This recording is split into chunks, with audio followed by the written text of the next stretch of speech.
ticket than a Democrat, especially now. I think that was something that we should all kind of unify instead of fight. You know, that's really all I was saying.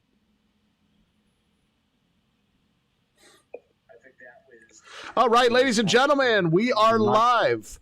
Ladies and gentlemen, rock and roll. Happy Friday. Beautiful weather. It's a little cloudy, but it's hot. I like the heat. And we're turning it up here on the Trust Radio Network. We got a special guest today, Joseph Menges, real estate attorney extraordinaire. You can't say specialist. No. But you can say extraordinaire. That's his focus. Absolutely. Yeah. Joe, thanks so much for being on the show. But again, before we introduce you, I want to tell you about Opum Taxi Advocates, who's sponsor of this podcast, the watchtalkradio.com podcast, 312-664-6649, and visit chicagotaxteam.com. It's going to be your hub to fight the IRS. We got Joliet Josh hanging over behind the mic. I am Jim Leahy. And again, Attorney Stephen Leahy, this is a watchtalkradio.com podcast. It is. How do you like your lower third there, Joe? You like that? Okay, I spelled everything right. You got your phone number correct? Oh, yeah. Okay. Everything's good. Okay, good. We got you here. Welcome to the show. Let's do the podcast intro. Thank you so much for tuning in to our podcast. Another great episode is on the way. Ladies and gentlemen, fasten your seatbelts and join Stephen and Jim as they talk about everything under the sun and have a whole lot of fun. All right. News, sports, movies. It's dark, and we're wearing sunglasses. Hit it. Pop culture, and puppies. You love puppies. It's the Watch Talk Radio podcast. I love that. That always makes me laugh. That always makes it. Well, welcome to the show, Joe. I know you've been on the show before. We welcome you back. We wanted to get you back because you have so much good information, and we want to share that information with others. Now, I have been. Absolutely. We've been talking a lot about Lake County and the programs out there to help people. The rental subsidies that are out there. I don't know if you're familiar with them, but and Lake County has some, for renters, but the landlords can apply for that money. Illinois just came out with the $1.5 billion. What did it say? Yeah, $1.5 billion program to help renters pay their last 12 months of rent and the next 3 months. I don't know if you're familiar with that. But these are things that we've been talking about. We talk about mortgages, mortgage foreclosures, loan modifications, the sales, bankruptcies, and other debt-related. You've been doing a lot of closings, Joe. Yeah, a lot of closings are happening right now. COVID, it was about probably from when COVID hit in March to about this time in May last year. It was a little slow, but I mean, real estate's been cooking. The whole time. I know. Interest rates being low, and I think people moving out of Cook County into Lake County, right? I think that was even moving out of Cook County. Exactly it. I want to be in a condo. With they can't use the gym or go to their favorite bar. Exactly. Want a little land or something like that. Yeah. Is exactly it. And COVID has changed everything. The wave is still happening. COVID's changed everything sure. about how people want to function in their life. That is true. And again, when you're downtown and you as you mentioned, everything's so close and easy and everybody, but then you can't go anywhere, right? And now, why am I stuck? What am I doing here?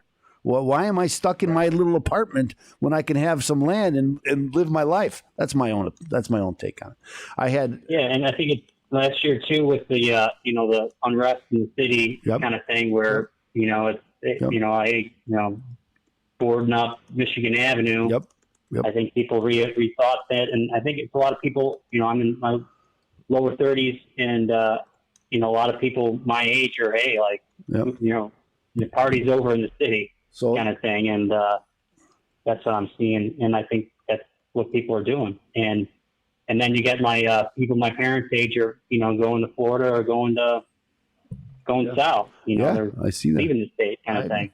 So my own opinion, my own experience is I had my office down at 150 North Michigan Avenue for 20 years. Never thought I'd leave. Right. I moved my office into Bannockburn. So now I'm up in Lake County. Wow.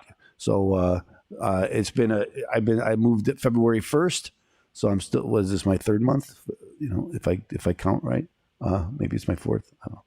February, March, April, May, fourth month. I can use my fingers on that one. But it's been, you know, I thought I would really miss the city. Of course, I live across the street from my office now, and it takes me 3 minutes to get there, and not an hour and a half. Not an hour and a half. I know your office is close to your home too, isn't it? Yeah. Well, actually, my office has been in my home for before the COVID kind of thing. That's where my office is. My house has been, and I actually just looking to recently purchase another home here in the area, and so I kind of know I know all aspects of real estate because I'm on the buyer side, and a tenant, and all and you help other people too. So I know it all, apparently. So see, that's why we wanted to have you on again. You're dealing with both sides of the transaction. We just had I'm not a specialist. I'm just an expert. No, you can't be an expert either, Joe. Can't be an expert. I'm not an expert. I just focus. That's what I focus on. Yeah. We don't want to violate any Illinois rules for professional responsibility. I always got my eye on that, so I don't want to violate that. But so again, welcome to the show. We're going to start the show. We're going to talk about very much what we talk about. Actually, what I would like to talk about is anything you'd like to talk about, right? So if you got something you'd like to talk about, just do it. We'd love to talk whatever you want to talk about. Great. It really shows about highlighting you and what your practice is and how you help. This is really what it's about. From us, it's how you help people. And I know the people like to think our attorneys are, but attorneys help people who are having problems generally, right? Mm-hmm. And so that's why we want to highlight you and how you help people, either in a buy, sell, we talked about evictions and all this because landlords have. I'm going to say landlords are people too. Right. They absolutely are. Absolutely. And everybody, I think, loses that in this eviction thing. It's like, it's the landlord's fault. It's like the landlord just wants to pay the mortgage. Okay. He just wants the value for the property and the agreement that you signed. That seems like a logical thing, that people want. So anyway, that's what we'll talk about. Again, anything you'd like to talk about. Okay. Sure. So, ladies and gentlemen, we're about to go into the show, but without further ado, if you want to share this video, like this video, and also like the page, we greatly appreciate it. We broadcast here every Friday with our trusted professionals so that you can get an early look at some of our great guests, and we broadcast on AM 560, The Answer, every Saturday at 7 p.m. Today, Attorney Joseph Menges is going to be giving us a lot of great information. So this is an episode that you cannot miss. But I always say that about the show. You can't miss any of the shows. So make sure you like this page. Without further ado, Josh, Nope. Welcome to the Trust Radio Network. Join your host, Attorney Stephen A. Leahy, every Saturday night at 7, right here on AM 560, as he engages in conversation with some of the most trusted professionals in all of Chicagoland. Enjoy interviews with local professionals dedicated to providing the very best products and services. Learn who they are, what they do, and most importantly, why they do it. Take a step inside the minds of some of Chicagoland's most successful business leaders and learn all there is to know. Every Saturday night at 7 on the Trust Radio Network.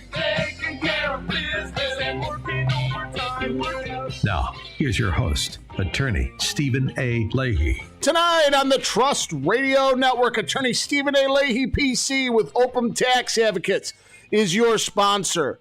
And he's the host with the most. Isn't that right, Attorney? You chuckled. I won't say the most. I would say the most. We got Joliet Josh, the man behind the board, who can turn my mic off at any second, so I got to watch. At my direction? At his direction. He's pointing right now, saying, with the cutoff sign. Actually, I'm Jim Leahy. He's free. He's a freewheeler, a freelancer. He can do anything. Yeah, he actually is. He's a part of the show.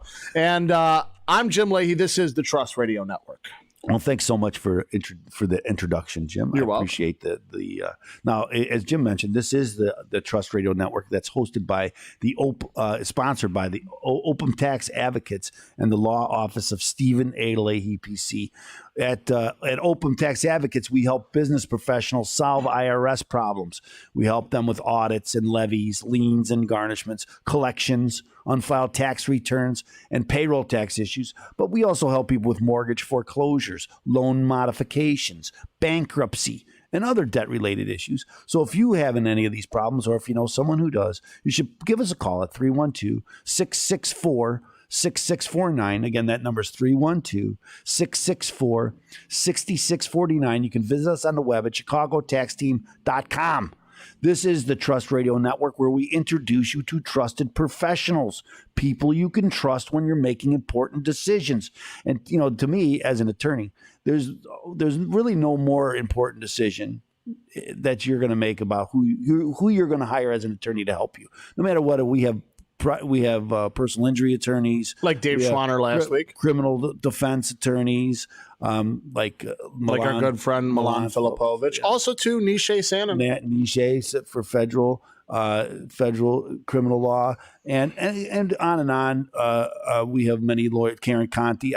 We can't name them all because there's so many of them, and I don't want to leave anybody out. But that's an important decision. Who are you going to hire? So we like to highlight attorneys who you can trust when you're making an important decision, like buying a home or selling a home. You should have a lawyer helping you, right? So we wanted to attorney. Well, I agree with that. Attorneys call each other attorneys. Yeah, I'm not an attorney, but he's earned the title. Would you like to introduce? I want to introduce our guest. Are you going to? Our attorney Joseph Menges. Joseph Menges. I'm sorry. I thought guys, how we doing? Fantastic, brother. How you doing? Great. Thanks for being on the show. Joe, you are a frequent flyer now. It's kind of like having the old SNL belt where it was, you're the multi. Yeah, that's right. Who was this? Steve? Yeah. Steve Martin. Steve Martin was just a absolute regular through the door when it was good. And Chevy Chase. Yeah, when it was good. It's not good anymore, but that's just my own opinion. So Joe, thanks so much. Another notch on the wall, So check that off twice. And so I think I have the honor of being your first Zoom guest too. Oh, I think that's true. That was your first Zoom guest last year. I do. I think it was the day before. It might have been like March 18th or something like that. It was like, I think the 17th was. I think the 17th was a Wednesday, so it was like the 19th because that was my boy's birthday. Yeah, that's awesome. I forgot about that. I knew that we did it over Zoom. And I remember how fun it was, but I just that's why we still don't have people in the studio yet. So one day, if it was through Zoom, it would have been my first time using, like first time I ever heard of it. Probably, over with Skype or something like that, or whatever you did. And now, if you go to court, you use Zoom, right? Do you do any court appearances on Zoom? Have you done any? Yeah, I had a couple trials through Zoom. Really? Actually, yeah. One was an eviction case I had just last month, and then a couple motions early on, but again, it's actually great for the ministerial for courts. I mean, traffic court should be through Zoom unless like you're going 50 over from now on, unless you're in big trouble. Yeah, because if you were speeding before and you're late to the courthouse, chances are you're going to speed to get to the courthouse again. But here's the thing: I think you're absolutely right in that I've done a lot of these. I haven't done any trials, but we've had hearings. I think with witnesses, it'd be difficult on a Zoom because you can't really determine their credibility, based on a picture. Probably better to see their mannerisms and body language and all that comes into whether you find them credible or not. And I think that's harder on a Zoom call. But I agree with you 100% that I don't know. I do some bankruptcy, and I don't know if bankruptcy, at least the status calls and all that, will ever go back to in person. It just seems to work so well for everybody, as there's nothing worse as an attorney than having one case and you go to the courthouse and the judge is behind and you're there for 3 hours. So you can step before the judge and say, hey, judge, we need another 2 weeks. And the judge says, great. It's like, what am I doing here? Why am I wasting my time? And the online Zoom stuff, it seems to work so well. I don't think it'll ever change. What do you think about that? Yeah, I mean, I think it'll go back. It'll swing back in trials. Absolutely. Like it was kind of a mess, trial wise. And, but I think that'll switch back, but everything up to the trial, especially for a lot of practice I do is, eviction and the small claims cases, it's just, it's a lot of setting dates and that type of thing. And I don't need to drive, it's an hour to Waukegan from my office. It's 30 minutes to Rolling Meadows. I don't need to bill the client for that time. And it could be more affordable for the client at the end of the day. Well, that's a good point. Absolutely it is. Absolutely take the time away. So you were doing it's interesting to say that you were working on an eviction case, and obviously we don't want you to go too much into detail given the not to hurt any client, right? But I thought that there was a moratorium. All attorneys know that. I understand. I'm clarifying for the audience who aren't attorneys. But you mean there are some? Yeah, me included. The case basically is, this is a tenant where they hadn't paid rent since March of last year, and that wasn't the reason we were able to evict them. It was for rules violations of the association, the homeowners association. They were leaving garbage out and that kind of thing. And this was in Cook County, and it was just a week where, it was so inefficient and so roundabout type of thing for the landlord, who basically this person owed them $20,000 in rent, and we had to be able to get them out based on these rules violations. And we had to go to, it was like 5 court appearances through Zoom, with getting schedules with Cook County judges, and we had to go to mediation. Mm-hmm. That was mandatory by the Cook County board. Mm-hmm. So it was very inefficient. And, at the end of the day, the tenant, again, it wasn't even trying to work with the landlord on, paying or cleaning the place up or whichever. It was just a really abuse of the landlord. At this point, it was a woman sold, where, she wanted to move in with her boyfriend and rent out the place and, be able to build up some money kind of thing. Mm-hmm. And it, got caught in bad timing, and the tenant wasn't very, everybody's learning, right? As you mentioned, it's kind of disruptive, and you're learning how to do this on Zoom, and it gets. And again, as I mentioned, I think it's hard to do. It would be hard to do a trial and understand.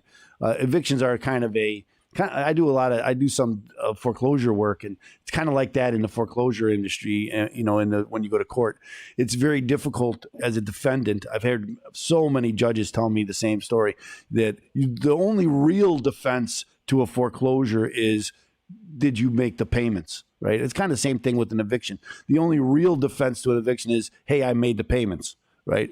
And so there's a little less judgmental on what they're saying. I don't mean to discount it at all, but the topic's usually very, there's one topic, and then it's usually a tenant will say, hey, they didn't mow the grass or this. Yeah. Joe, I hate to cut you off, but we need to get your phone. Joe, we need to get your phone number out there. We're running out of time here. Give us your phone number, Joe. Yeah, Joe Menges. I handle real estate, tax appeals. I'm in Otter Lake County. My phone number is 847-865-5879. And my tax appeal part of my practice is suburbanappeal.com. And I'm opening up new applications for tax appeal reviews. We'll talk about that next segment. We're going to talk about that next segment. We're going right to commercial break, so we'll be right back here on AM 560. The Answer.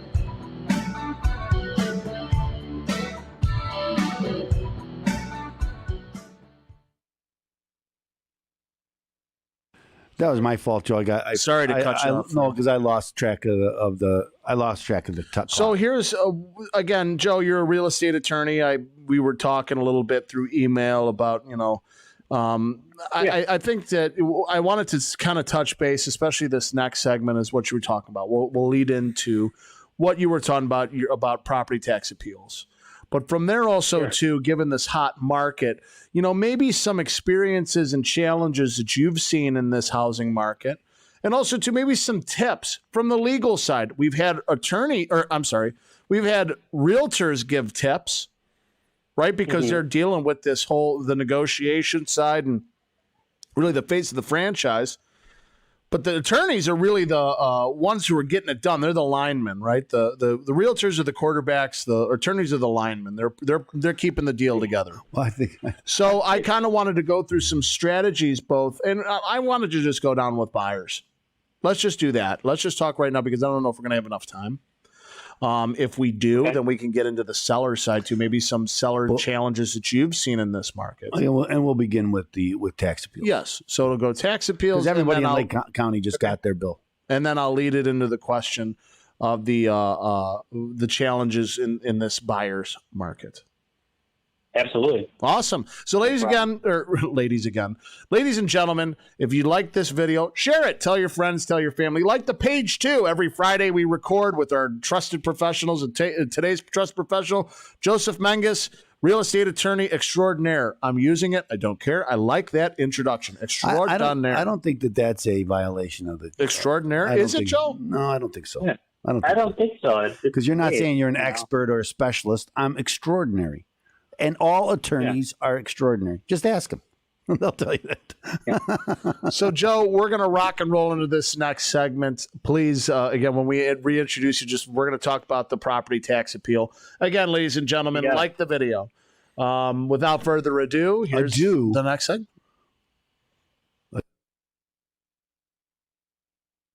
And now, back to the Trust Radio Network on AM 560. The Answer. Real conversations with some of the most trusted professionals in Chicagoland.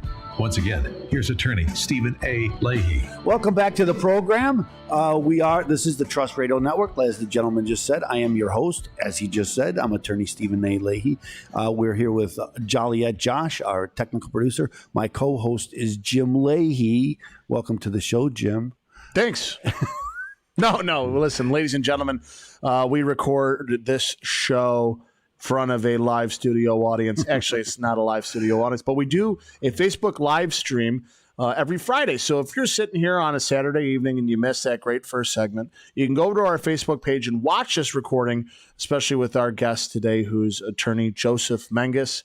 Again, Joe, thanks so much for being on the show. I cut you off a little bit at the end there. I want to talk about property tax appeals. That's what you said you were starting a new website. Let's just kind of redo that so that everybody can get more information on that. No problem. Yeah, part of my real estate practice is property tax appeals, and the way I set that up is through a website, Suburban Appeal. Part of my law practice. It's just makes it easy so people know how to reach me. And again, suburbanappeal.com. And the tax appeal for most of the collar counties, we're kind of halfway through the quad period, which is kind of a reset period every 4 years. And I think this year is going to be a very important year if you are looking to appeal to do so, because right now the way the real estate market is, at least for the first half of 2021, I think comparables for a tax appeal next year will probably be hard to come by with the way that the real estate market is going this year. And again, that's great for sellers. And, as long as the problem with selling real estate right now is you have to have somewhere to go, because it's hard to find even somewhere to move into. Hey, Joe, let me interrupt you. Let me interrupt you just a little bit here, Joe. Talk a little bit about property taxes and the value of the property and why that's important, because I don't know if everybody understands that. Sure. So the way your tax bill is calculated is a formula. So you have a tax rate is at the bottom, but at the top there is your value of your home, the market value. Your assessed value is 1/3 of the market value, and that's what a tax appeal attorney will help you change is that what the government thinks your house is worth. And that basically sets a chain of reaction of what gets down to your tax bill number. And again, you could have a $500,000 house in one town and go a town over, and it's, you're paying $1,000 more in property taxes, but that's based on the tax rate. And so having your assessed value as low as possible, or at least correct, is very important, and not being overassessed. And then in the middle there's exemptions. You want to make sure you have your homestead exemption. If you're over 65, you want to make sure you have a senior exemption. If you're over 65 and your total household income, including Social Security, Medicaid, pensions, is less than $65,000, you want to get a senior freeze. And so all these things add up to what you pay in your tax bill at the bottom. Let me just put input something here, and that's about the veterans. I was exemption. just about to ask. And that. if you have a disability as a veteran, I think it's over 70%, then you don't pay property taxes in Illinois. So 70% disability, you mean? Like, is it 70%? You have it set by the Veterans Administration. You have to have it set by the veteran what percentage of your disability is. And they determine the percentage of your disability. That's kind of odd. No, that's the way things have always worked. I just didn't know that. That's and again, but you get a discount even if you're not 70 to 100%, even lower than that. Then you get a tax break. Mm-hmm. It's not a full tax break, but you do get a tax break. But I just wanted to, and I don't have that numbers right in front of me, but I wanted to mention that because since we're talking about exemptions. So, Joe, have you ever noticed in your professional experience people that don't even know these exemptions exist and they haven't really taken advantage of them? Yeah, absolutely. I've had 85-plus-year-old people that have been paying that haven't had a senior exemption on for 20 years, and so. It's about, in some areas of Lake County, it's about $500. So times 20 is how much, they pay $10,000 too much in property taxes. And you can't, unless you do it within the first year, like around it, so you could do it now if you didn't have it on your tax bill for last year, you can't go back. And so it's fairly, at least for the collar counties. Cook County, you can kind of go back 3 years, but, once you miss it, you lose it. And same thing with homestead exemptions, not having that on there. And you can only have one homestead exemption, and same thing, one senior exemption on your primary residence. And, maybe people don't have it where they have a house in Florida, which is fine. So I check that. You can only have one. It's really important at least for Florida. Like, you don't want to lose that in your property in Florida. But people do lose that, and that's part of when I do a tax appeal review. I check your exemption and not only your property value too. And then there's some other ways to do it where you do it based on comparables and what your neighbors are assessed at. Exactly. Are you fairly in your neighborhood? So there's a few things that you need to look at, and I charge a nominal fee for doing that review. It's part of my Suburban Appeal website, and but it can be way worth it because once you set these exemptions, they're on usually especially senior exemption, they're on for a long time. So what's your website? If I'm sitting there at home, I'm going, wait, whoa, I want to save money, right? Because that's what I hear, saving money. That's what right. I want to do. I'm always looking to penny pinch. How do I do? It's not really penny pinching, but you know what I mean. It's kind of. It is penny pinching. There you go. SuburbanAppeal.com. Sign up there. It's real simple. I get your property information. I just want to know some information about your house, how many bathrooms you have, just so I can check as well. Make sure the assessor doesn't have you having 10 bathrooms and you only have 2. And that can, affect how the assessor looks at your property as far as value goes. This is huge. Well, this is huge. As a former realtor, I could tell you, I've gone through many background checks for houses, and it's like, whoa. So we're here with why are we having 4 bathrooms when there's 2? Yeah. Oh, there's the little powder room. So no. We're all over the place here. And that's when I used to tell my clients, I've had this happen, and be like, hey, talk to your attorney. Tell them what you need to tell them, because I think that there's something wrong. I'm not able to give legal advice. Your attorney can help you out there. Right. That's why it's so really important. When you do go to a website like that for mine or another attorney, to tell me like, hey, I have a finished basement, and maybe the assessor doesn't show you have a finished basement. Mm-hmm. And so I might recommend that you don't appeal. It's not, you're going to pay more. Our responsibility to correct those errors for the assessor. Because then your property, value goes up. Right? If your property value goes up, you're going to pay more. Yeah. If I go to the hearing, I'm not going to, if they ask, I'm certainly going to bring that up. Got to tell the truth.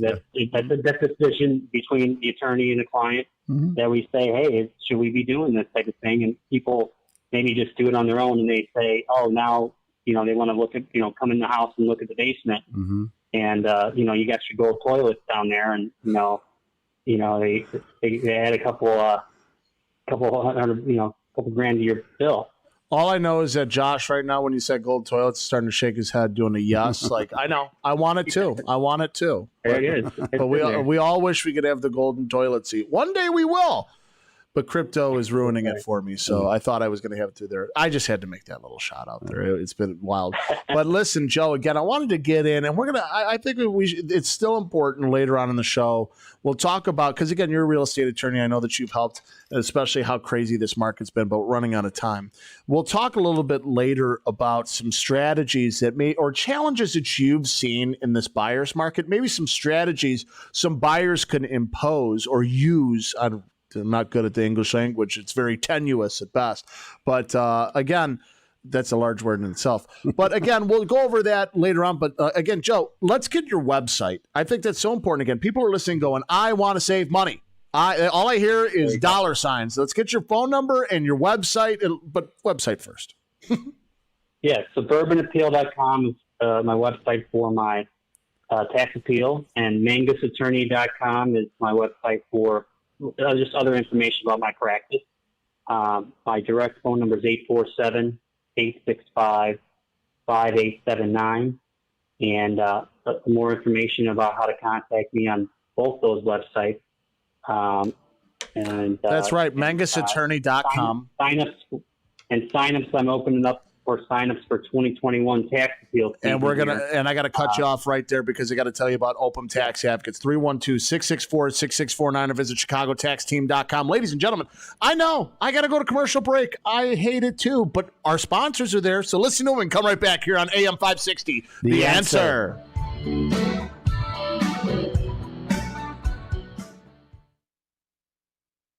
This is great information. Listen, I don't again, Joe, how many times have you seen it? And you were saying it yourself. There's people out there that don't know that they could take advantage of these property tax appeals, right? Like that there are some, there's property tax exemptions that you can have. You'd be so surprised. I probably can have one myself. I don't even own a property. And yeah, exactly. And Lake County, I know, is generally pretty good, but Cook County, you have to make sure you have that homestead exemption on there and apply for it. You actually have to, a lot of times the collar counties will look at a P-tax form, which gets filled out when you buy a house, if you're going to live there or not. And people in Cook County got to actually apply, and that's it's like about $1,000 savings on a Cook County homestead exemption. And then there's the senior exemption and the senior freeze, and that's very important. And the senior freeze is really important for talk about taxes, about making sure your income doesn't get too goofed up. If you have to take a big draw on your 401k or something, and you get above the $65,000 number, you can lose your senior freeze, and it bumps it back up to what it's supposed to be, and lose a lot of money there. You have to be very careful. Kind of for planning for financial planning thing that people don't think about. Here's another thing that's going on in Cook County is they're going around and catching people who are taking homestead exemptions who don't qualify for them. And they've been, for instance, you may have lived there and then you moved and you keep this exemption so you can keep your taxes down. And then they come in after you after some years and say, hey, you've got to pay these back taxes, because you don't live there anymore. Well, here's one thing that I want to kind of talk about in this next segment, and we were going along this line. And for everybody out there on Facebook, thank you so much for tuning in. People are commenting away. Again, this is fantastic. We have Joseph Menges with Menges Law. Is that? I'm sorry. Is that the title of your law firm? But, the Suburban Appeal is the property tax, and then Menges Attorney at Law. Yes, Menges Attorney at Law. It's my law practice. So we're going to be going in the next segment, and we want to talk about like what homeowners need to know about foreclosures. Again, Attorney Stephen Leahy, that's what you do. You help people with foreclosures. You help people with bankruptcies. You help people with audits and levies, liens, and garnishments. You've heard that before. I have many times for 6 years. But again, I think that we could have a discussion about the complication of short sales, right, Joe? I'm sure that you've been a part of it, and it could be a nightmare. Right, like not as bad as they used to be, but yeah, it used to be worse. But it's still not fun. Maybe the bad part's coming again because they went away for some time because the value of properties have gone up. But that's a discussion we'll have. And again, this is a little bit shorter of a segment, so we'll try to direct it. We'll let you know when there's when we have a little time left. Give you about like maybe 20 seconds to plug everything so that we can get you, get it popped in and popped out. So without further ado, everybody, again, like our video, share it, and we will jump right into the next You're liking segment. the word ado today, aren't you? Yes. You're listening to the Trust Radio Network on AM 560. The Answer. Step inside the minds of some of Chicago's most successful business leaders. Here's your host, Attorney Stephen A. Leahy. Hey, welcome back to the program. I am your host. I'm Attorney Stephen Leahy. We're here with Josh, Josh, our technical producer. My co-host is Jim Leahy. We've been talking with Attorney Joseph Menges about real estate mostly. He's an attorney up in Lake County. And he helps people. Now, remember, this is what this show is about. This show, the Trust Radio Network, is where we introduce you to trusted professionals, people you can trust when you're making important decisions, people you can call if you have a question.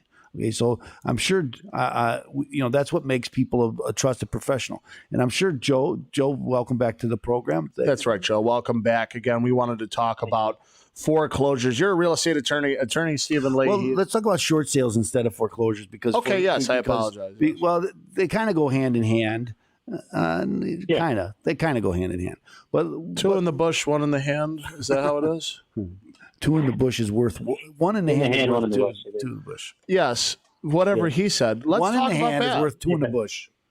Okay. So anyway, let's talk a little bit about short sales. Now, we could talk short sales are going to be harder these days because most people don't might have some equity because the value of properties are going up. Is that what you're finding?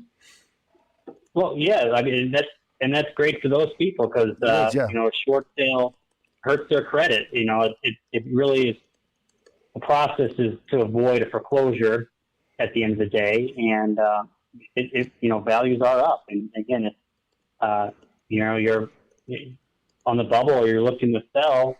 Now's the time to do it. And since let me interrupt you here. In the last 10 years. Let me interrupt you here, Joe, because I think this is what you just hit a very good topic, in which is if you're falling, like a lot of people have these forbearances in place right now, right? They're not paying their mortgage.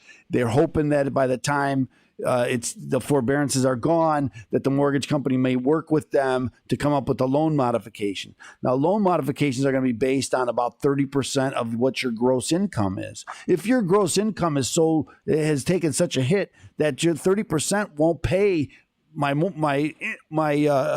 property taxes, for instance, or very little, or almost all of it is going to go to my property tax, you're probably not going to get a loan modification. And so now is the time, because the market's hot. I don't know what's the average house on the market now. Not very long. Is that your experience, Joe? It's not very long if it's price within. It's almost. I struggle to figure out what the values are these days.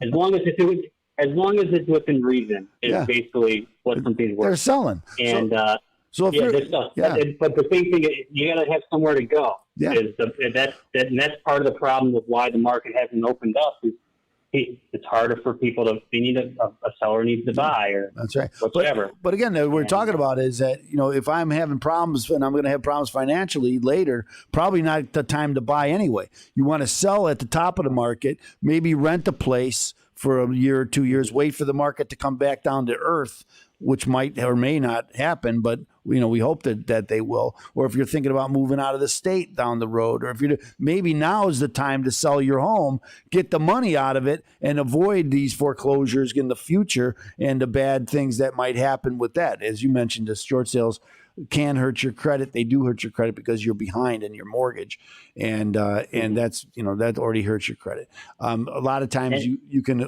get the deficiency waived, but not always. You can't always get the deficiency waived. Anyway, that's my experience. And with the the moratoriums on the evictions and the foreclosure, federal mortgage moratorium, all these ones they're coming to an end here. So if you're way behind in your rent or way behind in your mortgage, it's coming soon where the lenders and the landlords will be on at least equal footing. As far as those things go. So let me point this out again, though, that these programs that are out there to help you pay the rent. We were talking about this on your podcast, which is T3 with attorney Stephen Leahy, which is Monday through Thursday every 6 p.m. You do that on the Facebook too, don't you? On Facebook yeah, too, that's right. But, and then watchtalkradio.com. But anyway, you were talking about the landlord assistance. So if you're having a problem and you haven't paid your rent because of COVID, then you could get a 12 months of rent plus the next 3 months. And if you're having some issues with your landlord, I could guarantee a lot of those issues will be subsided if you got some money to pay them. Right. And so, absolutely. And here's another good thing about that. It's not taxable to you as the renter. So the money goes to your landlord, but now you're not going to be evicted when the eviction moratorium is lifted, right? You're going to be able to stay there. You're going to be able to pay. You're not going to get sued. All of this stuff is good. All this stuff is coming. Let's get your website and also your phone number. Yes, Menges Attorney at Law. Or mengesattorney.com, suburbanappeal.com is for tax appeals. Call me directly, 847-865-5879. That's right, ladies and gentlemen. Our interview with Attorney Joseph Menges with Menges Attorney at Law, real estate attorney extraordinaire. We'll continue after this commercial break, but Open Tax Advocate is sponsor this show, and I got to tell you about them because they're a sponsor, and I love our sponsors. 312-664-6649 or visit chicagotaxteam.com. It's going to be your hub to fight the IRS. As I said, I'm going to commercial break, but don't worry. Don't be afraid. We'll be right back. You'll hear the soothing sound of my voice shortly, right here on AM 560, The Answer.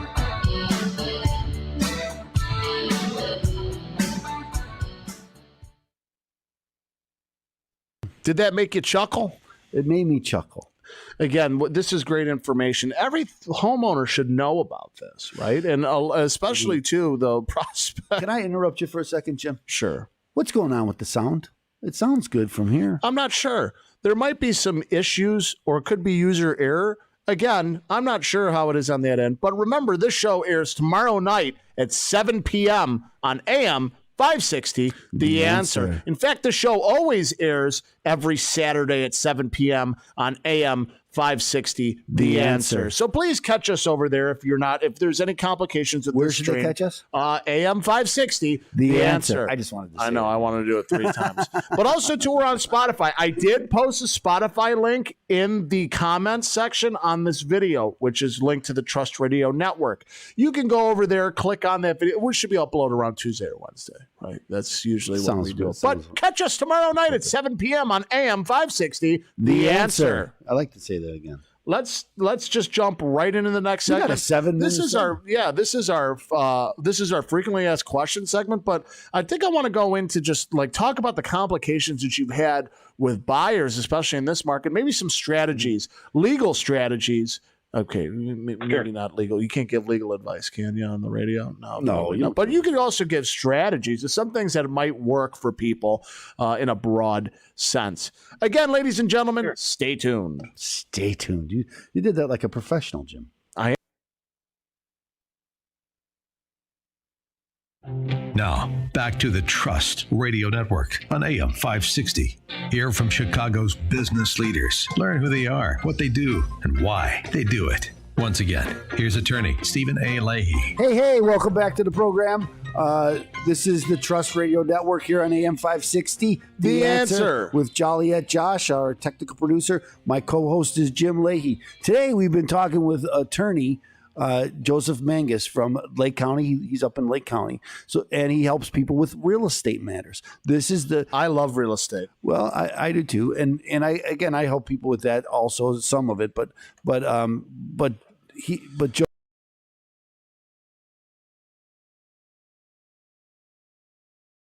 And give strategies in this market because it's so hot. It's a buyer's market. It still is. I mean, properties are sitting there for seller's market. How Seller's long? market. You know, Seller's market. Oh, I'm sorry. Yeah, that's what I meant. Seller's market. I apologize. My computer just went down, so you got to cut me a break here. Okay, all right. I've done this before. No, but anyway, it's a seller's market. Joe, what are some strategies you've seen working with buyers? Right, like what are some complications that have arose, and then also some strategies? So, it being the seller's market, a lot of times, again, when you get to the sellers, if there's an attorney, basically you're under contract, and it's just one of those terms. Like when you're going through the contract with the realtor, you know, if you're doing as-is clauses or, you know, putting too much money down or like trying to do just straight cash, you know, you're kind of locked into those terms. There is an attorney review period where we can back those out or cancel the deal. So you're okay negotiating those things, but there's only so much right now, especially if the seller's pretty adamant about, hey, you know, we're closing on this day or these are the terms. You know, there's not a lot of wiggle room, you know, once the deal is signed there. And so, you know, just being on the ball with your inspector right away, which inspectors are backed up right now. Being on the ball with getting your lender to do the appraisal because appraisals are backed up right now, and just making sure you get yourself enough time and you're in communication with your lender to get yourself your loan completed and you get yourself finalized there. I like what you're. And right now, there's probably not a lot of you know, sale contingency. So if you got to sell your house, you know. The sellers are not. They're not looking at those. So that's what I was just going to talk about. It's a big risk. When it's a seller's market, right?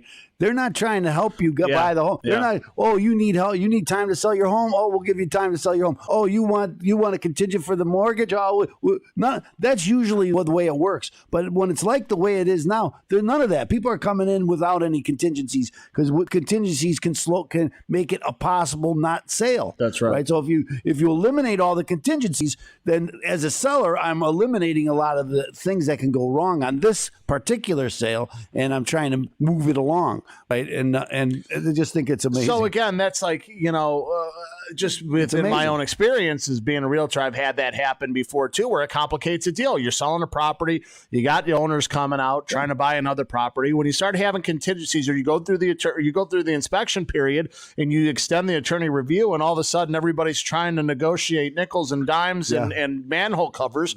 You know, hey, listen, this is getting complicated. Now we're starting to complicate and also compromise the other deal. So this might actually work out and just make things kind of just as a quick process going through.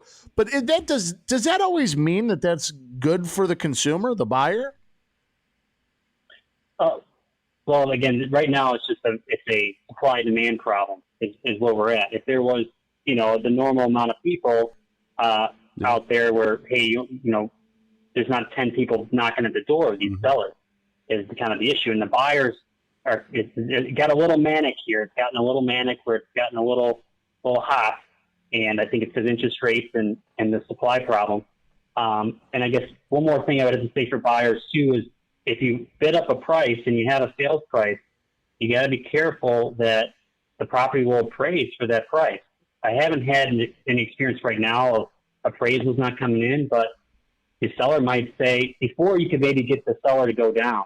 Now the seller might say, no, I don't care if it doesn't appraise. Yeah. You got to come up with the difference because your lender is only they base their loan on the appraisal, not the contract price. So you're putting 10% down. they want 10% on the appraisal. So it's just one more thing for buyers to know. Absolutely true. When they're getting into the very good advice, Joe. Very good advice. These are great strategies. Again, Joe, I wanted to have you talk about this because we've also, and I'm just talking to everybody who might just be tuning in right now.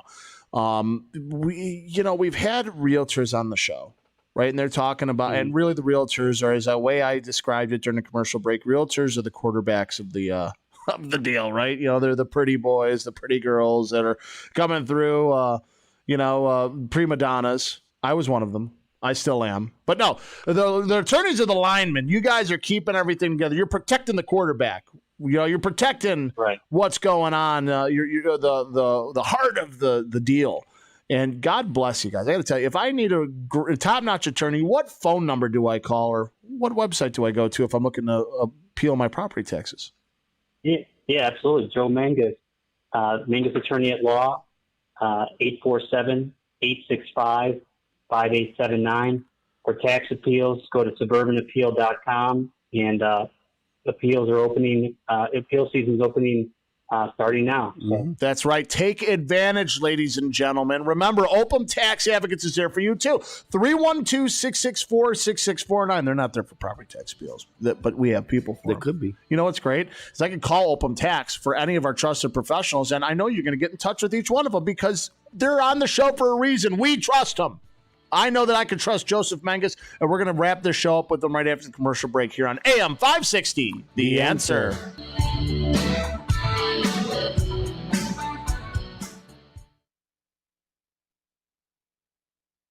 What you think about that, Doug? We rocking through this? Well, Jim, I would say this. What's that? I don't like the analogy of the lawyer being the attorney being the lineman. Why? That's just me. Because we're the quarterbacks. We dictate what's going on. No. The prima donna. See, the quarterbacks think they're running the whole show, that they're the best thing out there. But in reality, the line, if you don't have a good lineman, you're going to get smoked. It's the truth. And as a former lineman, I played 2 years of high school. But what do I know, right? I'm talking like I played like college. I do that all the time. You know what I'm saying? It's I know football. How many years you played? 2 years of high school. I didn't even make it to varsity. But listen, you were injured though, Joe. I did blow my knee out. That was the reason why I stepped back. I should have been. We need a hockey reference. Hey, let's get a hockey reference. Where the the center or something like that. Yeah, listen. The attorney, the goalie. I think you guys. I think the attorney would. No, I would say the attorneys are the defensemen, right? Either right or left defenseman. No. Excuse me, the Duncan Keith and Brent Seabrook combo in the early 2010s was the best thing out there, and the only reason why we won those damn cups. Also, Nicholas Hjalmarsson blocking shots, sir. If it wasn't for Hjalmarsson, we would have never ever. But you're arguing. That's not the good argument. That doesn't mean that doesn't mean it equates to an attorney. See.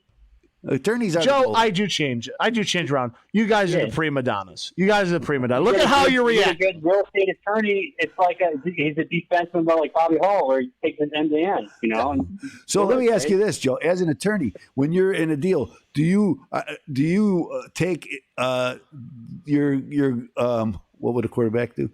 Would you take your read from the quarterback, or do you think you're quarterbacking the I almost think I'm a running back, because as soon as the ball is snapped, it's like a flea flicker where the ball is direct snap to the attorney.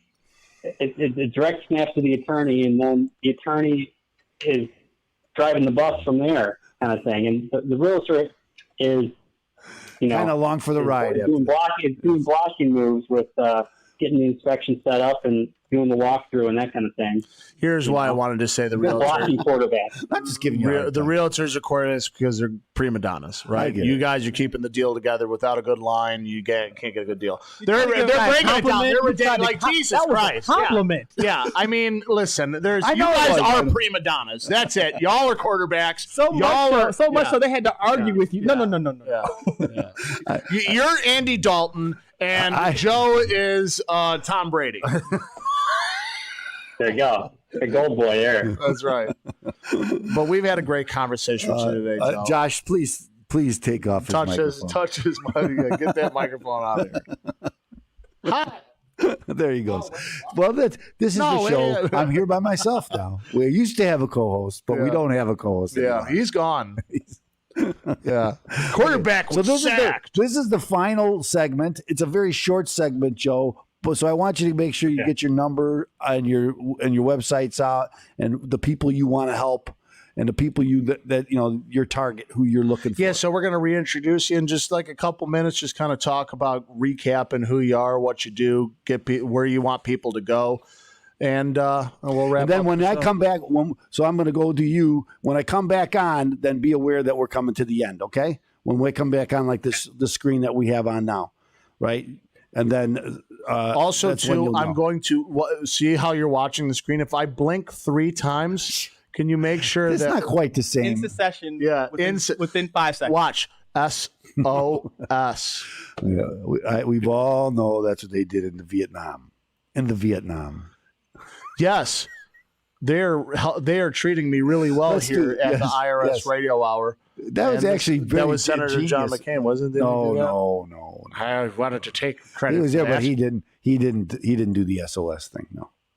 But anyway, I think that was Stockton.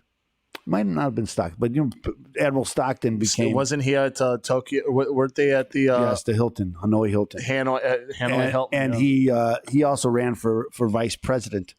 And he stood up and said, "Who am I? What am I doing here?" Did he really? Yeah, he was running for, I think it was with Ross Perot. I'm not one of those people. He was a third-party candidate but he was Admiral Stockton. Okay, great American, by the way. A great American. Mm-hmm. Okay, let's do this. Let's just jump right in. And now, back to the Trust Radio Network on AM 560. The Answer. Real conversations with some of the most trusted professionals in Chicagoland.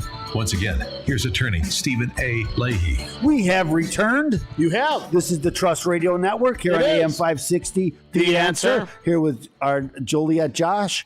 Joliet. I like Joliet. Is he our Joliet Josh? Yes, he's ours. Nobody else calls him that, I don't think. Maybe, that's right. Maybe his mom calls him that. Not yet. Not yet. 000's podcast. Listen to it. Yes. And we'll talk about that because I want to talk to Josh about his podcast. And my co-host is Jim Leahy. And we've had a great guest today. Attorney Stephen Leahy. I'll tell you what, I learn everything. I always learn something new. That's why I love this show. And one of the things that we've learned today, why am I going to recap? Let's have our trusted professional kind of give a rundown of what we talked about. Again, and don't forget Joseph, your contact. Attorney Joseph Menges. Yeah, Joseph Menges here, 847-865-5879 in Lake County, in the great area of Wakanda. Today, talked about really important. The real estate market has changed in the last year here. It's gone from a buyer's market to a seller's market, and it's just really important you understand the change, and your professional you're working with understands the changes that have occurred here in the last year, and make sure you're looking for your property taxes. Make sure you're checking your homestead exemptions on your home, and if you're looking to buy or sell, just be aware that the market's really busy right now, and kind of for the foreseeable future, we'll see what happens with interest rates and those types of things. So, tax appeals 847 or tax appeals at suburbanappeal.com. Let's get your phone number, because again, I personally, if I'm listening, I want to talk to you. That's right. Put this number. Everybody, take your phone out right now. Your flip phone, okay? Get that out. No, get that phone out. Let's get the phone number. Yeah, 847-865-5879, and I'm happy to help anyone with real estate questions, whatever they may be. Taxes, buying, selling, renting, landlords. Or mortgages. You'll know Joseph Menges. Mortgage question. You'll know Joseph Menges' office there because he's got a big American flag. A good American patriot, Joseph Menges. Well, we didn't get a chance to talk about it. We did. Check out my website for a great video of the barn here we have on the property. It's a great aerial video. MengusAttorney.com or SuburbanAppeal.com. And again, God bless you, ladies, God bless you, man. Listen, we're going to have you back on again. You're a trusted professional. And you know why you're a trusted professional? Because we trust you. We've talked to you. We've gone through all of our trusted professionals. So if you have any questions about any of the people that we've had on the show, you're a big Trust Radio Network listener. You give it to Open Tax Advocates a call at 312-664-6649 or visit ChicagoTaxTeam.com. Talk to Attorney Stephen Leahy. We'll get you in touch with each and every one of our trust professionals. I can't speak because I'm so excited and elated that we had another great show. So Joseph Menges, attorney extraordinaire, real estate attorney extraordinaire, thanks so much for being on the show. Ladies and gentlemen, thank you both. Again, this is the Trust Radio Network, where we interview people that you can trust when making important decisions. Remember, Open Tax Advocates is a sponsor of the show at 312-664-6649 or visit ChicagoTaxTeam.com. Also, too, same bat time, same bat channel. You can hear us interview these great professionals in the Chicagoland area every Saturday at 7 p.m. on this one station we know and love, and we know it's tuned to this dial, AM 560, The Answer. Thank you for tuning in to the Trust Radio Network on AM 560, The Answer. Be sure to join attorney Stephen A. Leahy again next Saturday night at 7 as he engages in conversations with some of the most trusted professionals in all of Chicagoland. Enjoy interviews with local professionals dedicated to providing the very best products and services. Learn who they are, what they do, and most importantly, why they do it. Take a step inside the minds of some of Chicagoland's most successful business leaders and learn all there is to know on the Trust Radio Network with your host, attorney Stephen A. Leahy. See you right back here next Saturday night at 7 on AM 560, The Answer. Joe, thanks so much. Well, man. before I let you go, Joe, I'd like to get together with you sometime and talk Lake County politics with you. Oh yeah, that would be fantastic. And also talk about how we can grow the Republican Party in Lake County. As I mentioned, as our guy Dick Barr was talking about, that there's about 400. I think he said 420 spots in Lake 420. County. And of those 420 spots, about 200 are filled. And as I mentioned, I said, I bet you a lot of those spaces that are filled are appointed positions also, right? So nobody's running for those spots. So we as a patriotic American, we should want to have participation in our political system. Do you agree with that? Oh yeah, absolutely. So the way it works there is myself. I'm actually I live just outside Gila Township. I'm appointed into there because that's where I grew up, and I started with that group and just started to say, like Wakanda Township here. They had a big falling out where they lost a lot of members. They were at 20, and now they're like 3. And you get in some of the Democratic pockets popping out.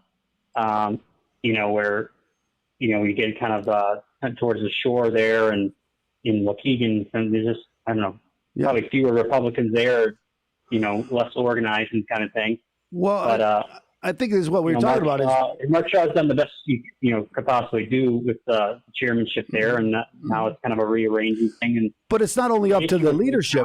It's not only up to the leadership, right? Yeah. It's like for all of us to get involved. I think that there's people, as you said, if we're trying to expand the tent, we got to look beyond those that we think are Republicans and get them into this organization. We can remake the Republican Party to be something that is inclusive and a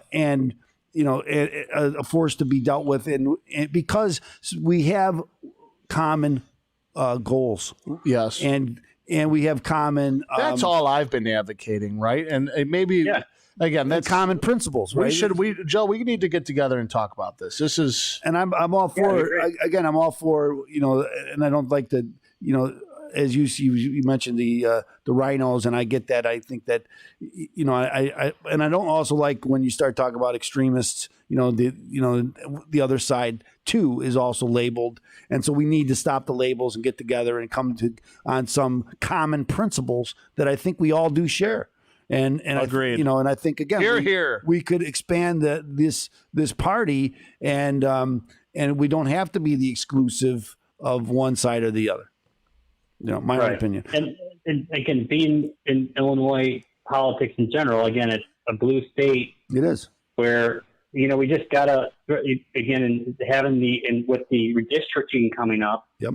Which again, I mentioned Senator Dan McConkey really trying to get the governor to hold to his promises of not doing this one-sided map kind of thing. Here's my take on that. Good luck. Okay, because I think it is. No, right. Well, again, right. And so you've seen seen some of these maps that are coming out, right? You've seen some of the maps. Have you seen some of the maps that have been proposed? There's been some. I tried to look them up. I couldn't find them, but I heard they're